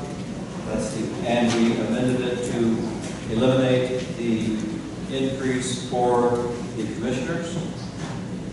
With those two amendments, is there any further discussion? Hearing none, I'll call the question. All in favor say aye. Aye. Any opposed say no. Motion carries. Thank you. Next we have resolution 2023-08. Resolution number 2023-08, by title only. Resolution of the City Commission of the City of Lake Helen, Florida, approving a PFI schedule for the 2023-2024 fiscal year, providing an effective date. Do I have a motion to approve resolution 2023-08? Make that motion. That's a second. I have a motion and a second to approve resolution 2023-08, the fee schedule and fine schedule for the city of Lake Helen. Is there any discussion on that motion? Just one question.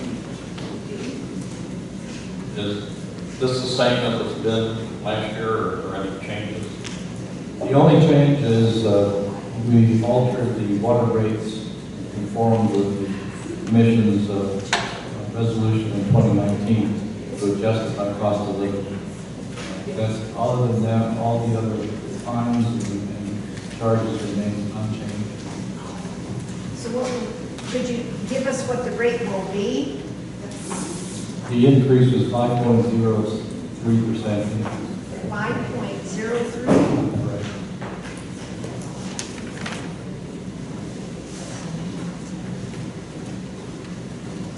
That was not included in the packet, by the way.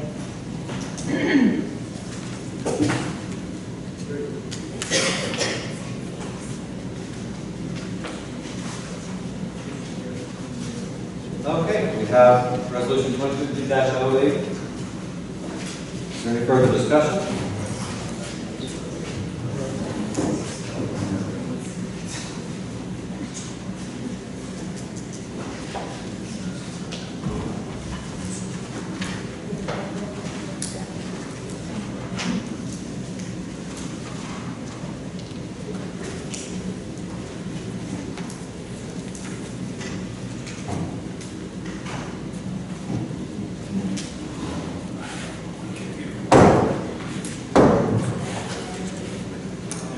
Thank you. And all in favor, say aye. Aye. Any opposed, say no. Motion carries unanimously.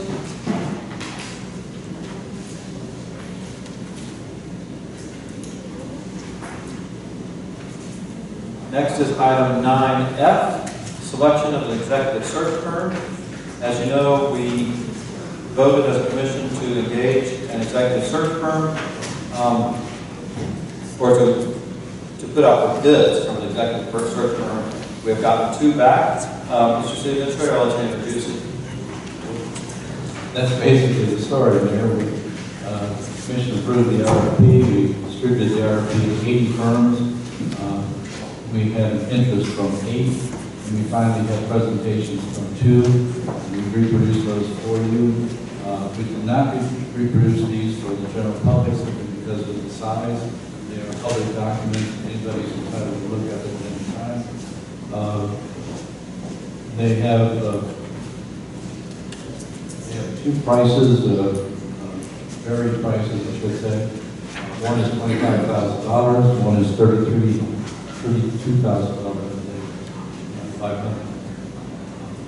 Both of the firms have local representation, and both have approximately the same timetable. And we can have a replacement in place by the end of December.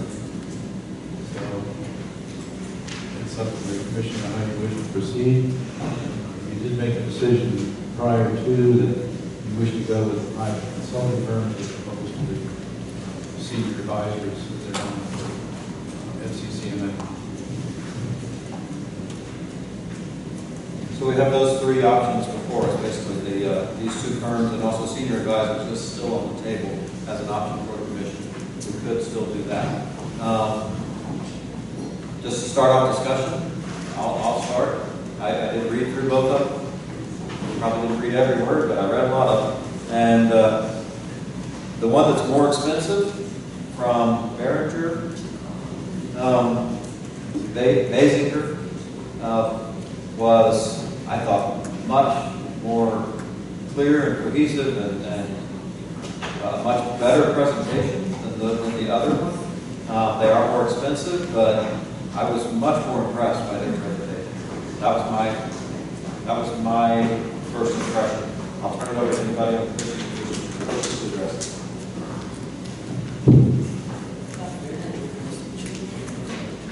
No, go ahead.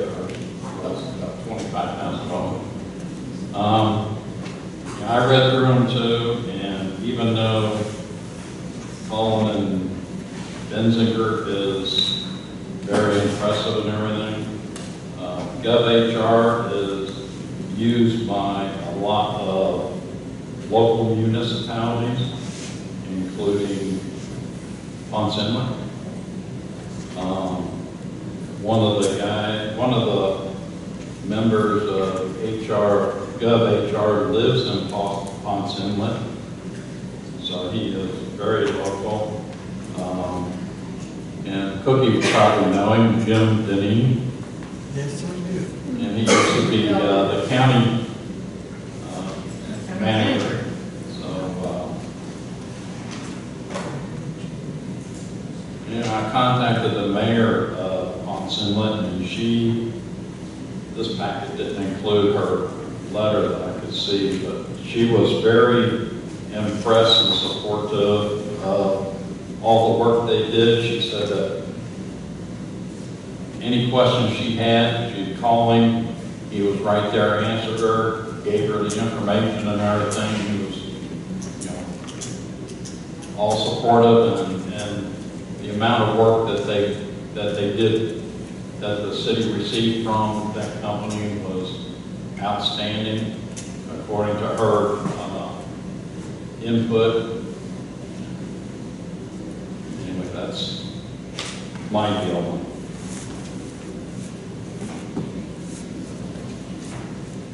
I think to me, after reviewing both of those documents, if you want a more global reach, if you will, for $7,000, you go with the other firm. If you want someone local, take $25,000 and go to the road rangers.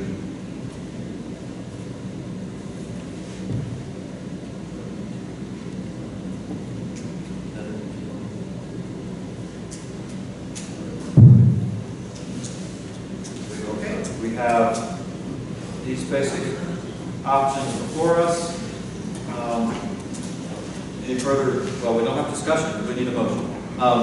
Is there a motion? I make a motion that we accept GovHR as our recruitment company. Do I have a second? I'm sorry, can you repeat that? The motion was to engage GovHR as our recruitment firm.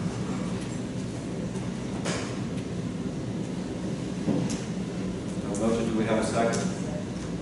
I'll second it for discussion. Okay. So we have a motion and a second. Do you care to discuss? Or do you already? Well, I'm pretty much just regurgitating what I said a few minutes ago, which is, you know, Jim Dean was the county manager for many years, and I think they would do a good job of understanding what we want locally. I'm not sure that the pool of candidates is going to be as large as the other company. So basically, one of them's $25,000, the other one's $32,000, or $7,000. You may get a larger pool of candidates nationally. And if we're not going to look at that, I think that they'll, Jim and his group will do a fine job for you. I just believe that the road rangers will do something very similar, okay, with a significant savings to the city.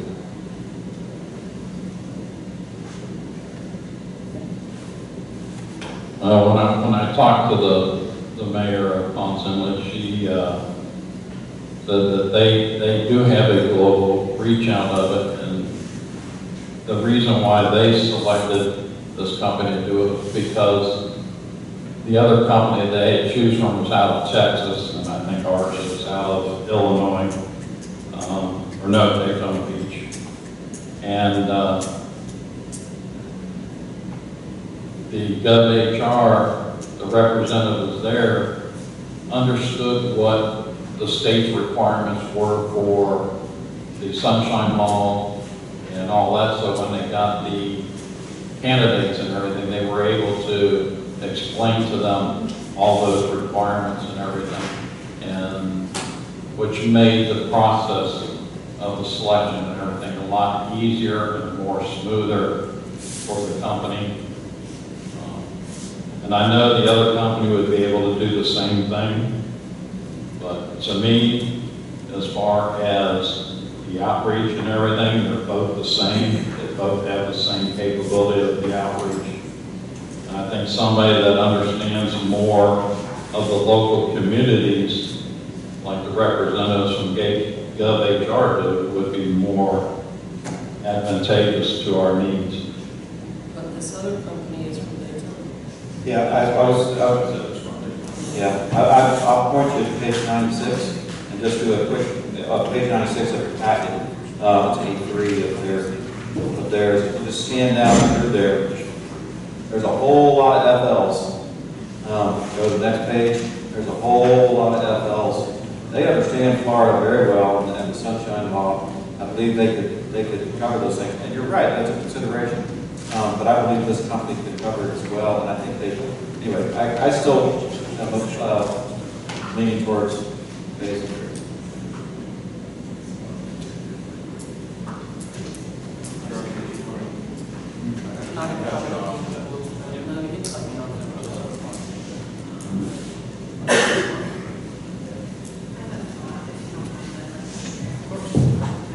I'm just thinking about the comments that you provided, Commissioner Eckert, about the mayor of Ponce Inlet being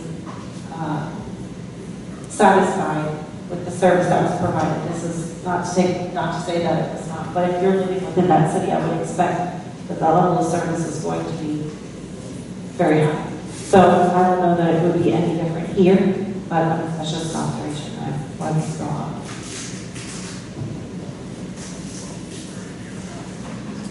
Any further discussion?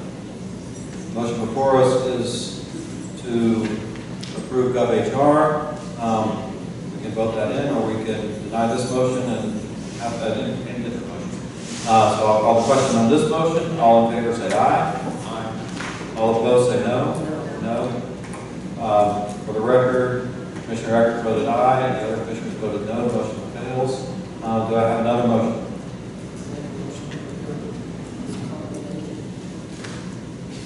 Do I have a second?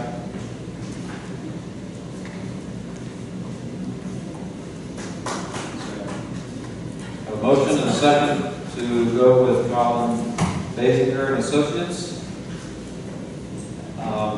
Is there discussion on this motion? I know, but this is the routine. There is. And I think probably, I mean, it's worth saying, it doesn't matter which of the three options in front of us that we go with. At the end of it, we're going to wind up with an administrator. And if there is not going to be an attitude of support and nurturing, and we're just going to run them off, then why spend $30,000 to go find somebody? We can just change them every year. So I don't think you don't change the core value of what's happening to staff around here. If somebody's not happy, we get rid of them. I think that's a real mistake. Now, none of us are perfect. We all make mistakes. I think how we deal with that matters. So that's all I want to say. Any further discussion on approving Colin Basinger and Associates? Hearing none, I'll call the question. All in favor of the motion, say aye. Aye. Any opposed, say no. No. For the record, if I heard it right, tell me if I'm wrong. Commissioner Eckert, Commissioner Bishop, and the mayor voted in favor of it. Commissioner Basso and Commissioner Rutledge voted nay, and the motion carries. Did I get that right? Thank you. So we have voted to engage Colin Basinger and Associates. That's a big step towards the process. We need to keep all of these steps moving along as quickly as we can in order to get somebody in as quickly as we can. Next on the agenda is resolution approving authorization of bank access. This is fairly boilerplate. We have to do it. Mr. Administrator. You just said it exactly correctly, Mr. Mayor. You need to have your permission to have these signatures authorizing for the use of the bank services at TD Bank. And of course, they'll say, it needs to be kept permanent under federal. How could it be changed somewhat frequently? The new city administrator will be added, I'll be deleted, et cetera, et cetera. But this is the process the bank requires. This is their resolution, and it's submitted for your approval. So do I have a motion to approve this bank resolution? Motion to approve. I have a second. I have a motion and a second to approve the bank resolution from TD Bank. Any discussion? Hearing none, I'll call the question. All in favor say aye. Aye. Any opposed say no. Motion carries unanimously. We now move to item 10, quasi-judicial hearing for the certificate of appropriateness for 4 properties. Do I have a motion to approve them all? Oh, that's right. I need to ask if there are any ex parte communications to disclose at this time. All commissioners said no. I've had none. So I'll entertain a motion to approve these 4 properties certificate of appropriateness. Make a motion to approve with recommendation. Do we have a second? We have a motion to approve these 4 properties with the recommendation from the Historic Preservation Board. Is that the right board? Is that the right board, or is it Historic Preservation? Yes. Okay. Any discussion on any of these properties, or this motion? Hearing none, I'll call the question. All in favor, say aye. Aye. Any opposed, no. Motion carries unanimously. We have now moved to number 11, public forum. I do have 3 cards. First is Kim Short.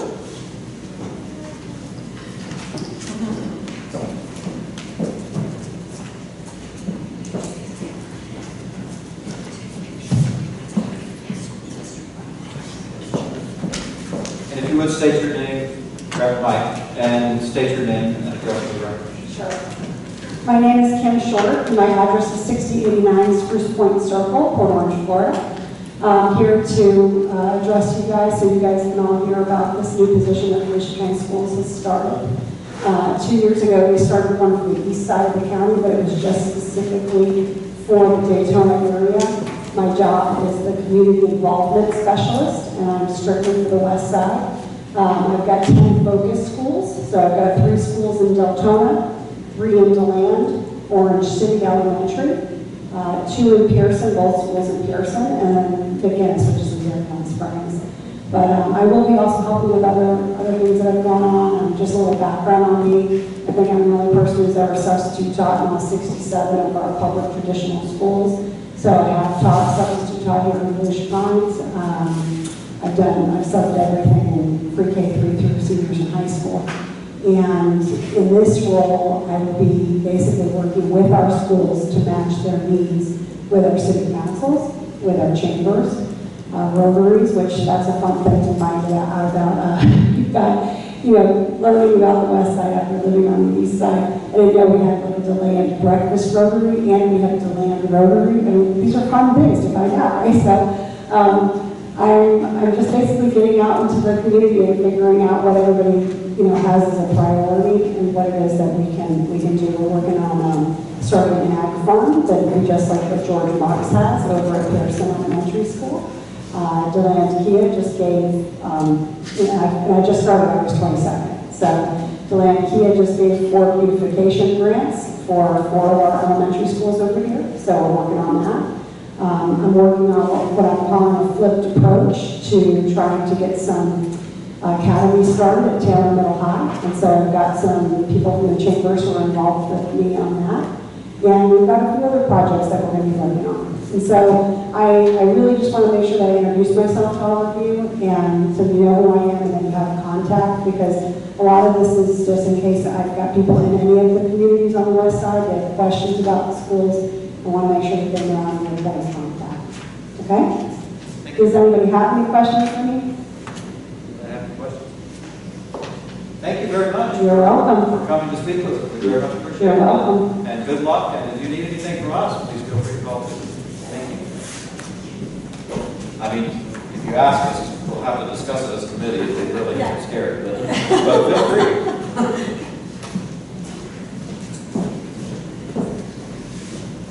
Next, I have Nancy Weir.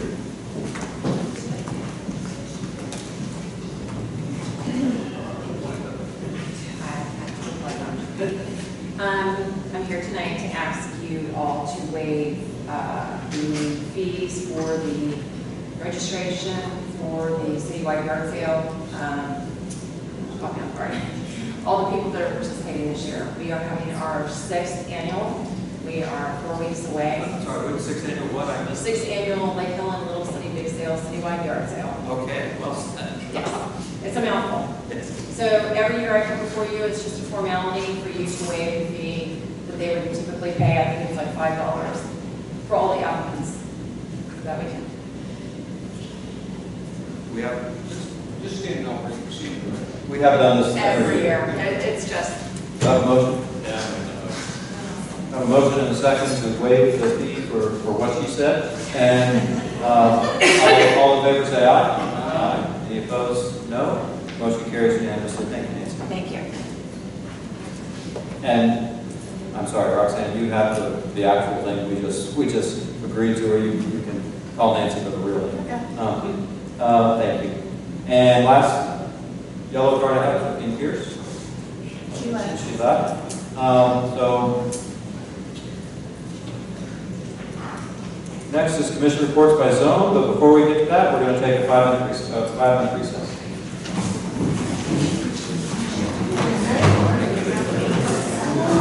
Get also focused.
Thank you, ladies and gentlemen. We're going to resume now.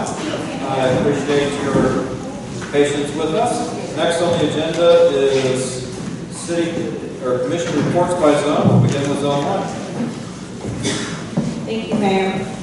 Something that's been on my mind for quite some time now is in reference to stability in our city meetings, but not just in our city meetings, within our community, with our citizens, with our staff. And so I felt that it was important to speak on it tonight. I'd like to start by addressing my fellow commissioners and mayor. Civility begins with us. We're the leaders of the city, and our conduct with one another, staff, and our citizens in public meetings and in the community matters. We have to operate as a team. We need to show our integrity and honesty to build relationships and strengthen trust of not just us, but our staff who are on the forefront every day. When we disagree, I ask that we do so amicably. It works towards a common goal. Let's attack the problem and not a person. We can't disagree professionally.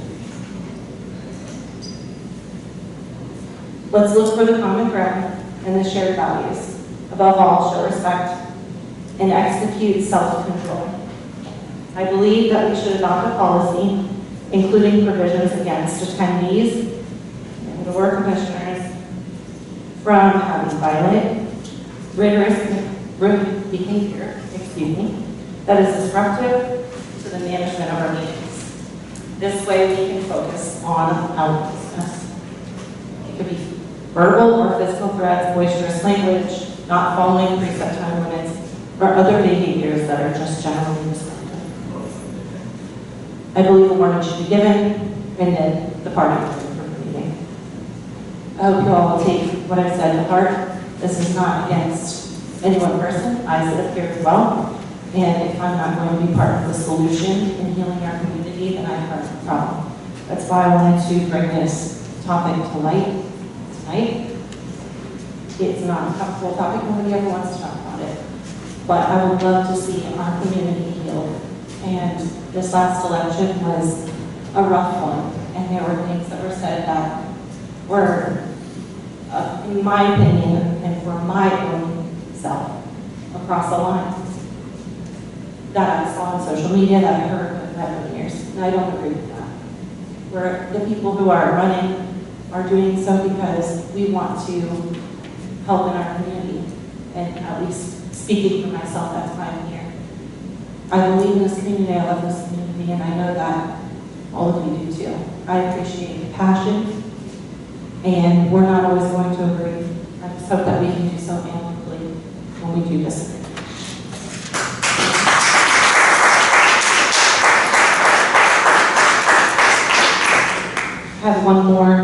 I have two more topics of conversation. They're a little more lighthearted. The first, I wanted to remind the commission about the seasonal decor proposition that was discussed at the last meeting. The Butler's Express has graciously offered a Lake Helen night where proceeds from this event could be donated to the city for future seasonal decorations. And I think it would be generous of us to match it, or not generous, smart for us to match it.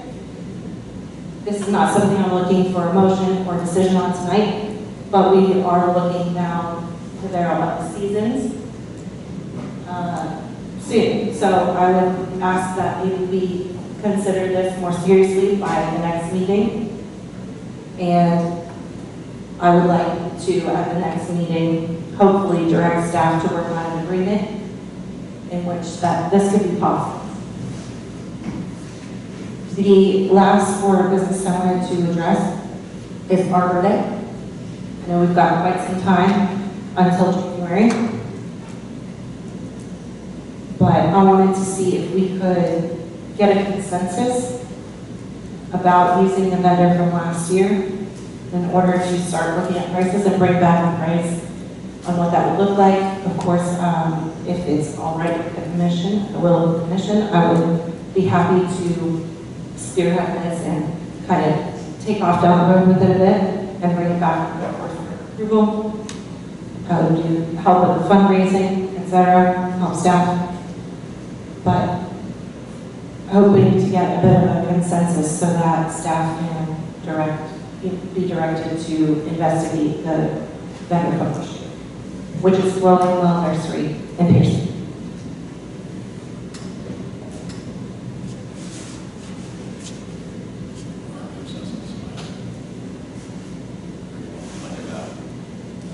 We can think about it and bring it back to the next meeting. I just want to get the ball rolling because January will be upon us before we have it.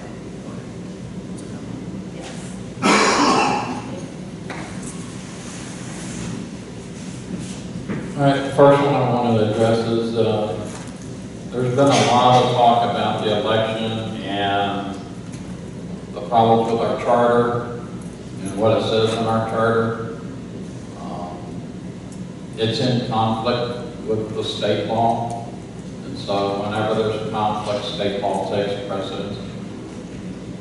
But I've been talking with Scott, or I've been emailing Scott, and Scott's been emailing me back about possible solutions to it.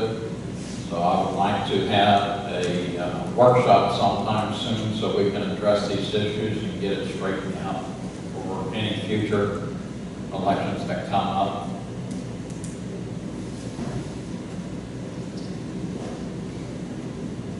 Can we do that as a commission?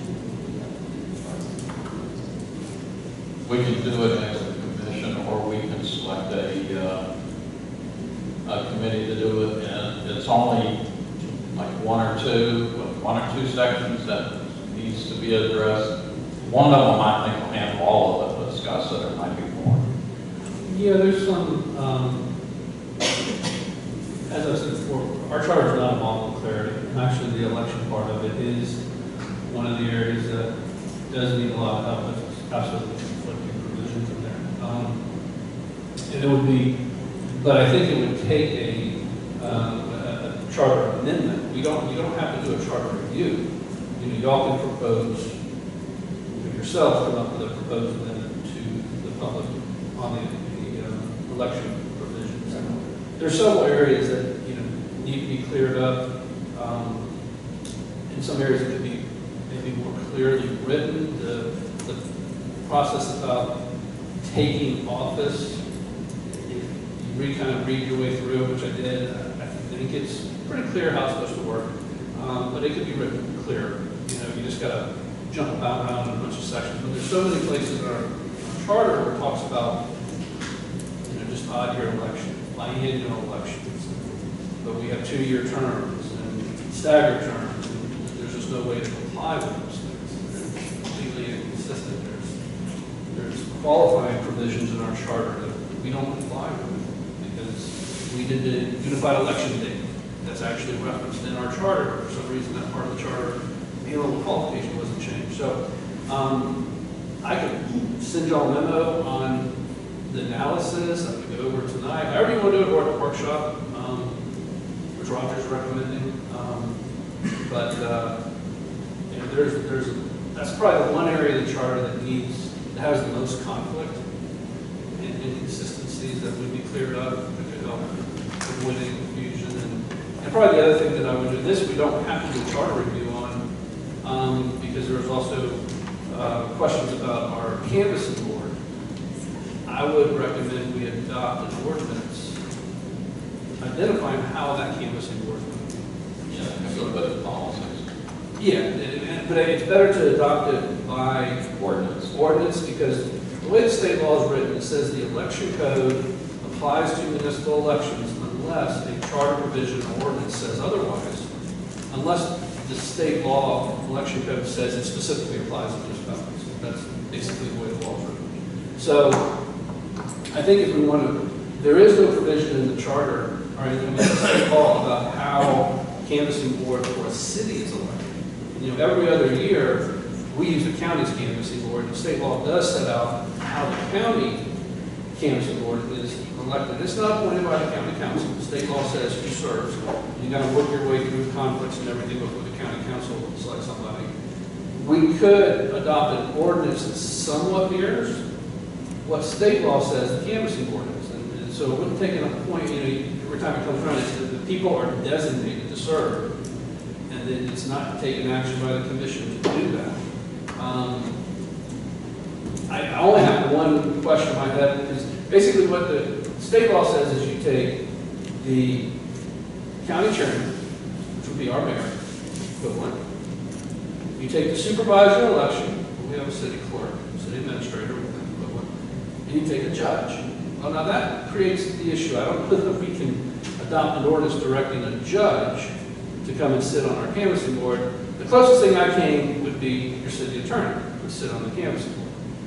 The question I have is, I would just need, would the city attorney ever have to represent the city's canvassing board and then have like a conflict? That would be the one question I would have.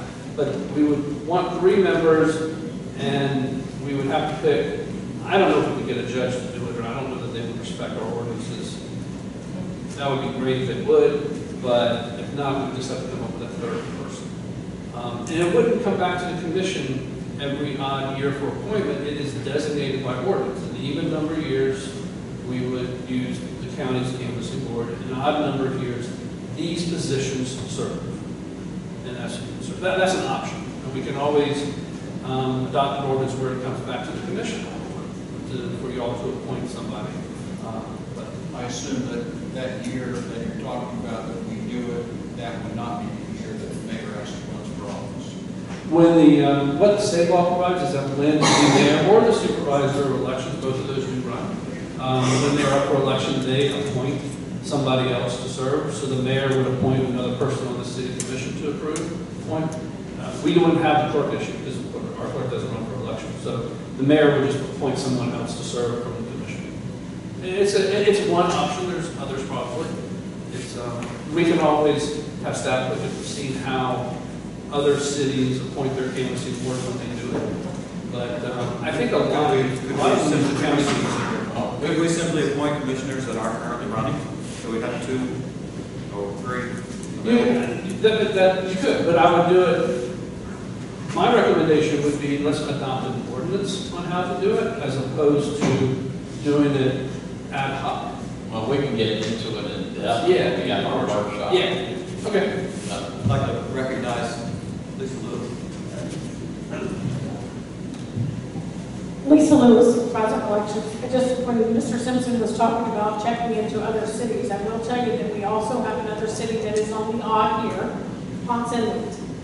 Their canvassing board is set up as the town manager, the chief of police, and one of their commissioners, mayor or commissioner, one of the seats.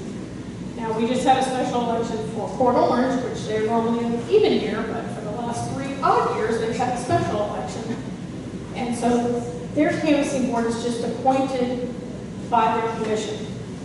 And it has been the city clerk, the deputy city clerk, and the city manager 1 year, but this year it was actually the code enforcement officer.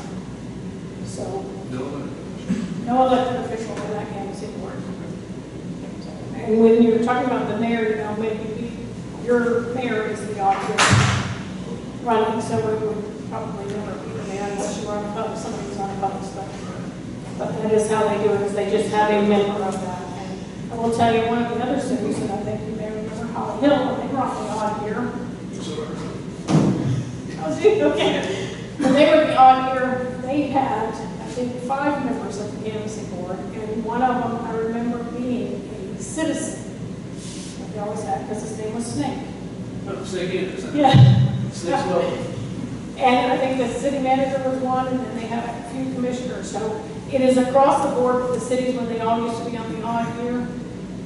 But Ponce Inlet really does have their set. So they're always the same. They just rotate the commissioner depending on who is available. Well, thank you, Ms. Lewis, for being here this evening and for helping us. Thank you for your process. Cookie, did you want to say something? Yes, I did. Kind of out of order. I wanted to say thank you, Lisa, for coming. I really, really appreciate it. Well, the one reason I asked about coming was everything happened with Vernon and everything else. There's so many. Everybody knows, no, you should be in the mayor and all that. Well, I talked to her earlier this week and she said, I'll try to make the meeting. I said, it'd be great. And actually, you know what's crazy, Scott? With what we have as far as our thing, all it actually is the change of a few words, because it does not define two different elections, which it should, and that would probably solve it. I'm sorry. Let me help with the taking on this. Let me just walk you through what my analysis is on that. Because there's a lot of other conflicts. I pointed out before, you know, we have, it says one part we have odd year elections, and we have 2-year terms, and we have staggered terms, but you just can't do that. There's another part that says the mayor and odd seats run in odd years and even seats run in even years. So we just have conflicting provisions. But if you look at our charter, I think people are referring to page 6, section 5D, is what they're referring to. And the provision says a newly election mayor or city commissioner shall take office at the first regular city commission meeting following his or her election. But you got to keep reading. After taking the oath of office. That's what's key to the analysis. So when do we issue the oath of office? Go to page 10, section 11B.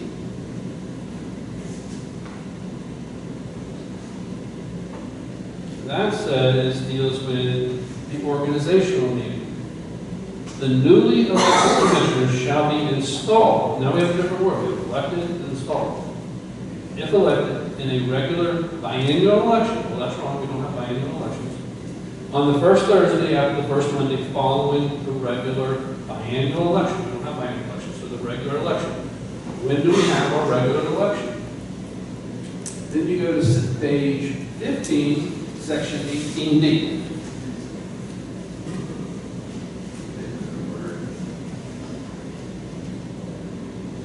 The regular city election shall be the first Tuesday after the first Monday in November of each odd numbered year. Well, that's wrong too. But the first part says our regular election is November.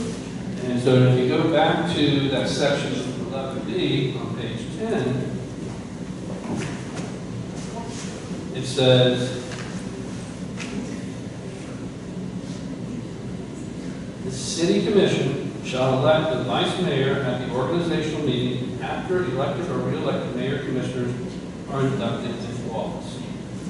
So the organizational meeting is when individuals elected are actually inducted to office. That's when the oath is given. And it's after our regular election. Our regular election is in November. Our code does say you are elected. We had 2 commissioners this time. Heather and Lynn were deemed elected in our charter, but they didn't have anybody that qualified against them. They were unqualified. In that situation, they were deemed elected in June. And we had, it was an anomaly this year.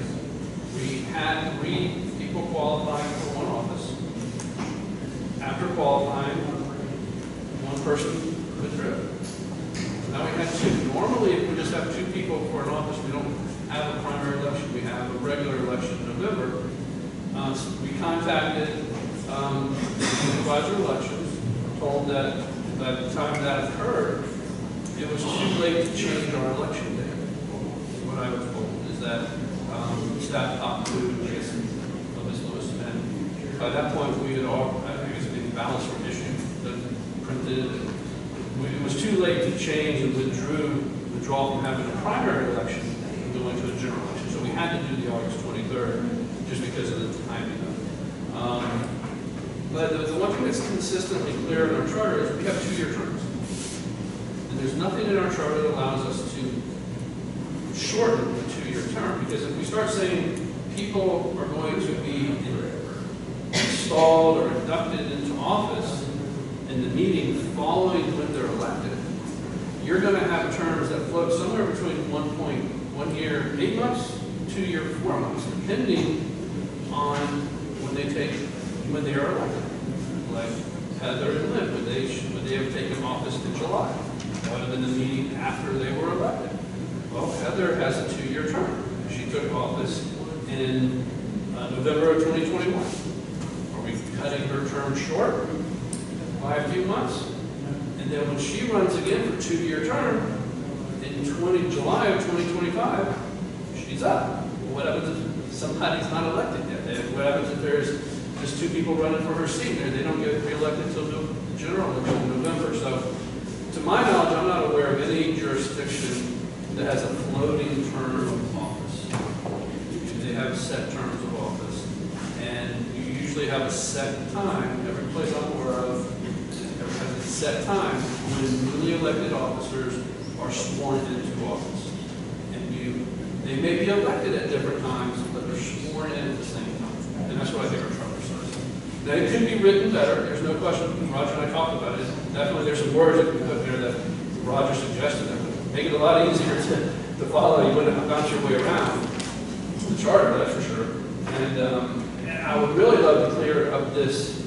We only have odd year elections. We only have elections every 2 years. But oh, by the way, we have 2-year terms and we have staggered terms.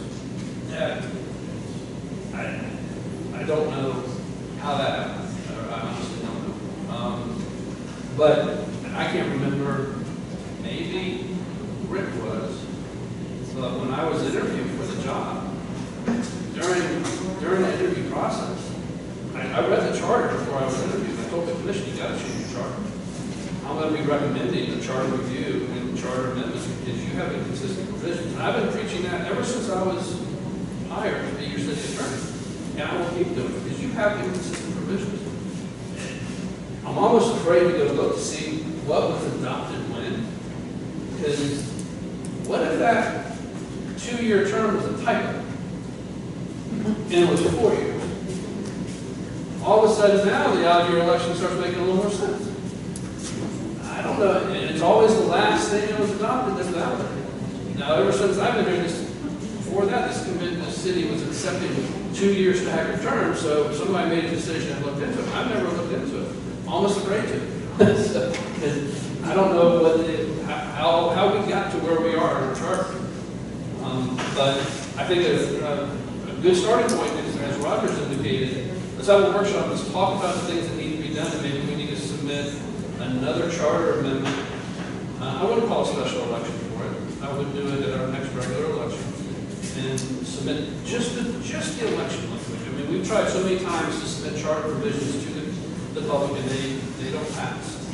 But if we could at least get the election language cleared up, that's where we have a lot of conflict, a lot of inconsistencies, and I just really think I hope the voters would appreciate those issues that we could. I'm not even talking about changing to 4-year terms of office. I'm not even talking about that. I'm just saying, let's clear up this whole odd-year only elections, biennial elections, but 2-year staggered terms, and another provision where we say we have odd and even year elections. Clean up the language. Clean up the language. I wish we could do it by ordinance. I haven't submitted to the voters because it really should be changed, but it needs to be submitted to the voters for approval. The only thing that we can do under the law is we are allowed to change our election dates, and you're allowed to adjust your terms of office to correspond with the change in election dates. And one of the things that when that occurred is the unified election date, and maybe Ms. Lewis recalls what it was, there was a bill passed by the Florida legislature just for Volusia County numerous years ago. And there were cities had all these different election dates throughout the year. And they wanted to give the cities the opportunity to elect to go to they passed a give us an opportunity to all go and follow a unified election date so we would all be on the same day. And it would make things a lot easier for the supervisor of elections, just have them all days. So that bill got passed, I think, to address that issue. So when that happened, we obviously had to adjust terms of office, because now the terms of office had to be, we have new election dates, so the terms of office were changed. And the law, state law does allow us to adjust terms of office when we have changes in the election days.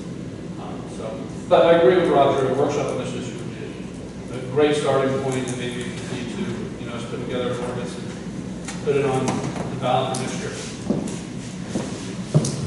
But this is the only thing, is the primary,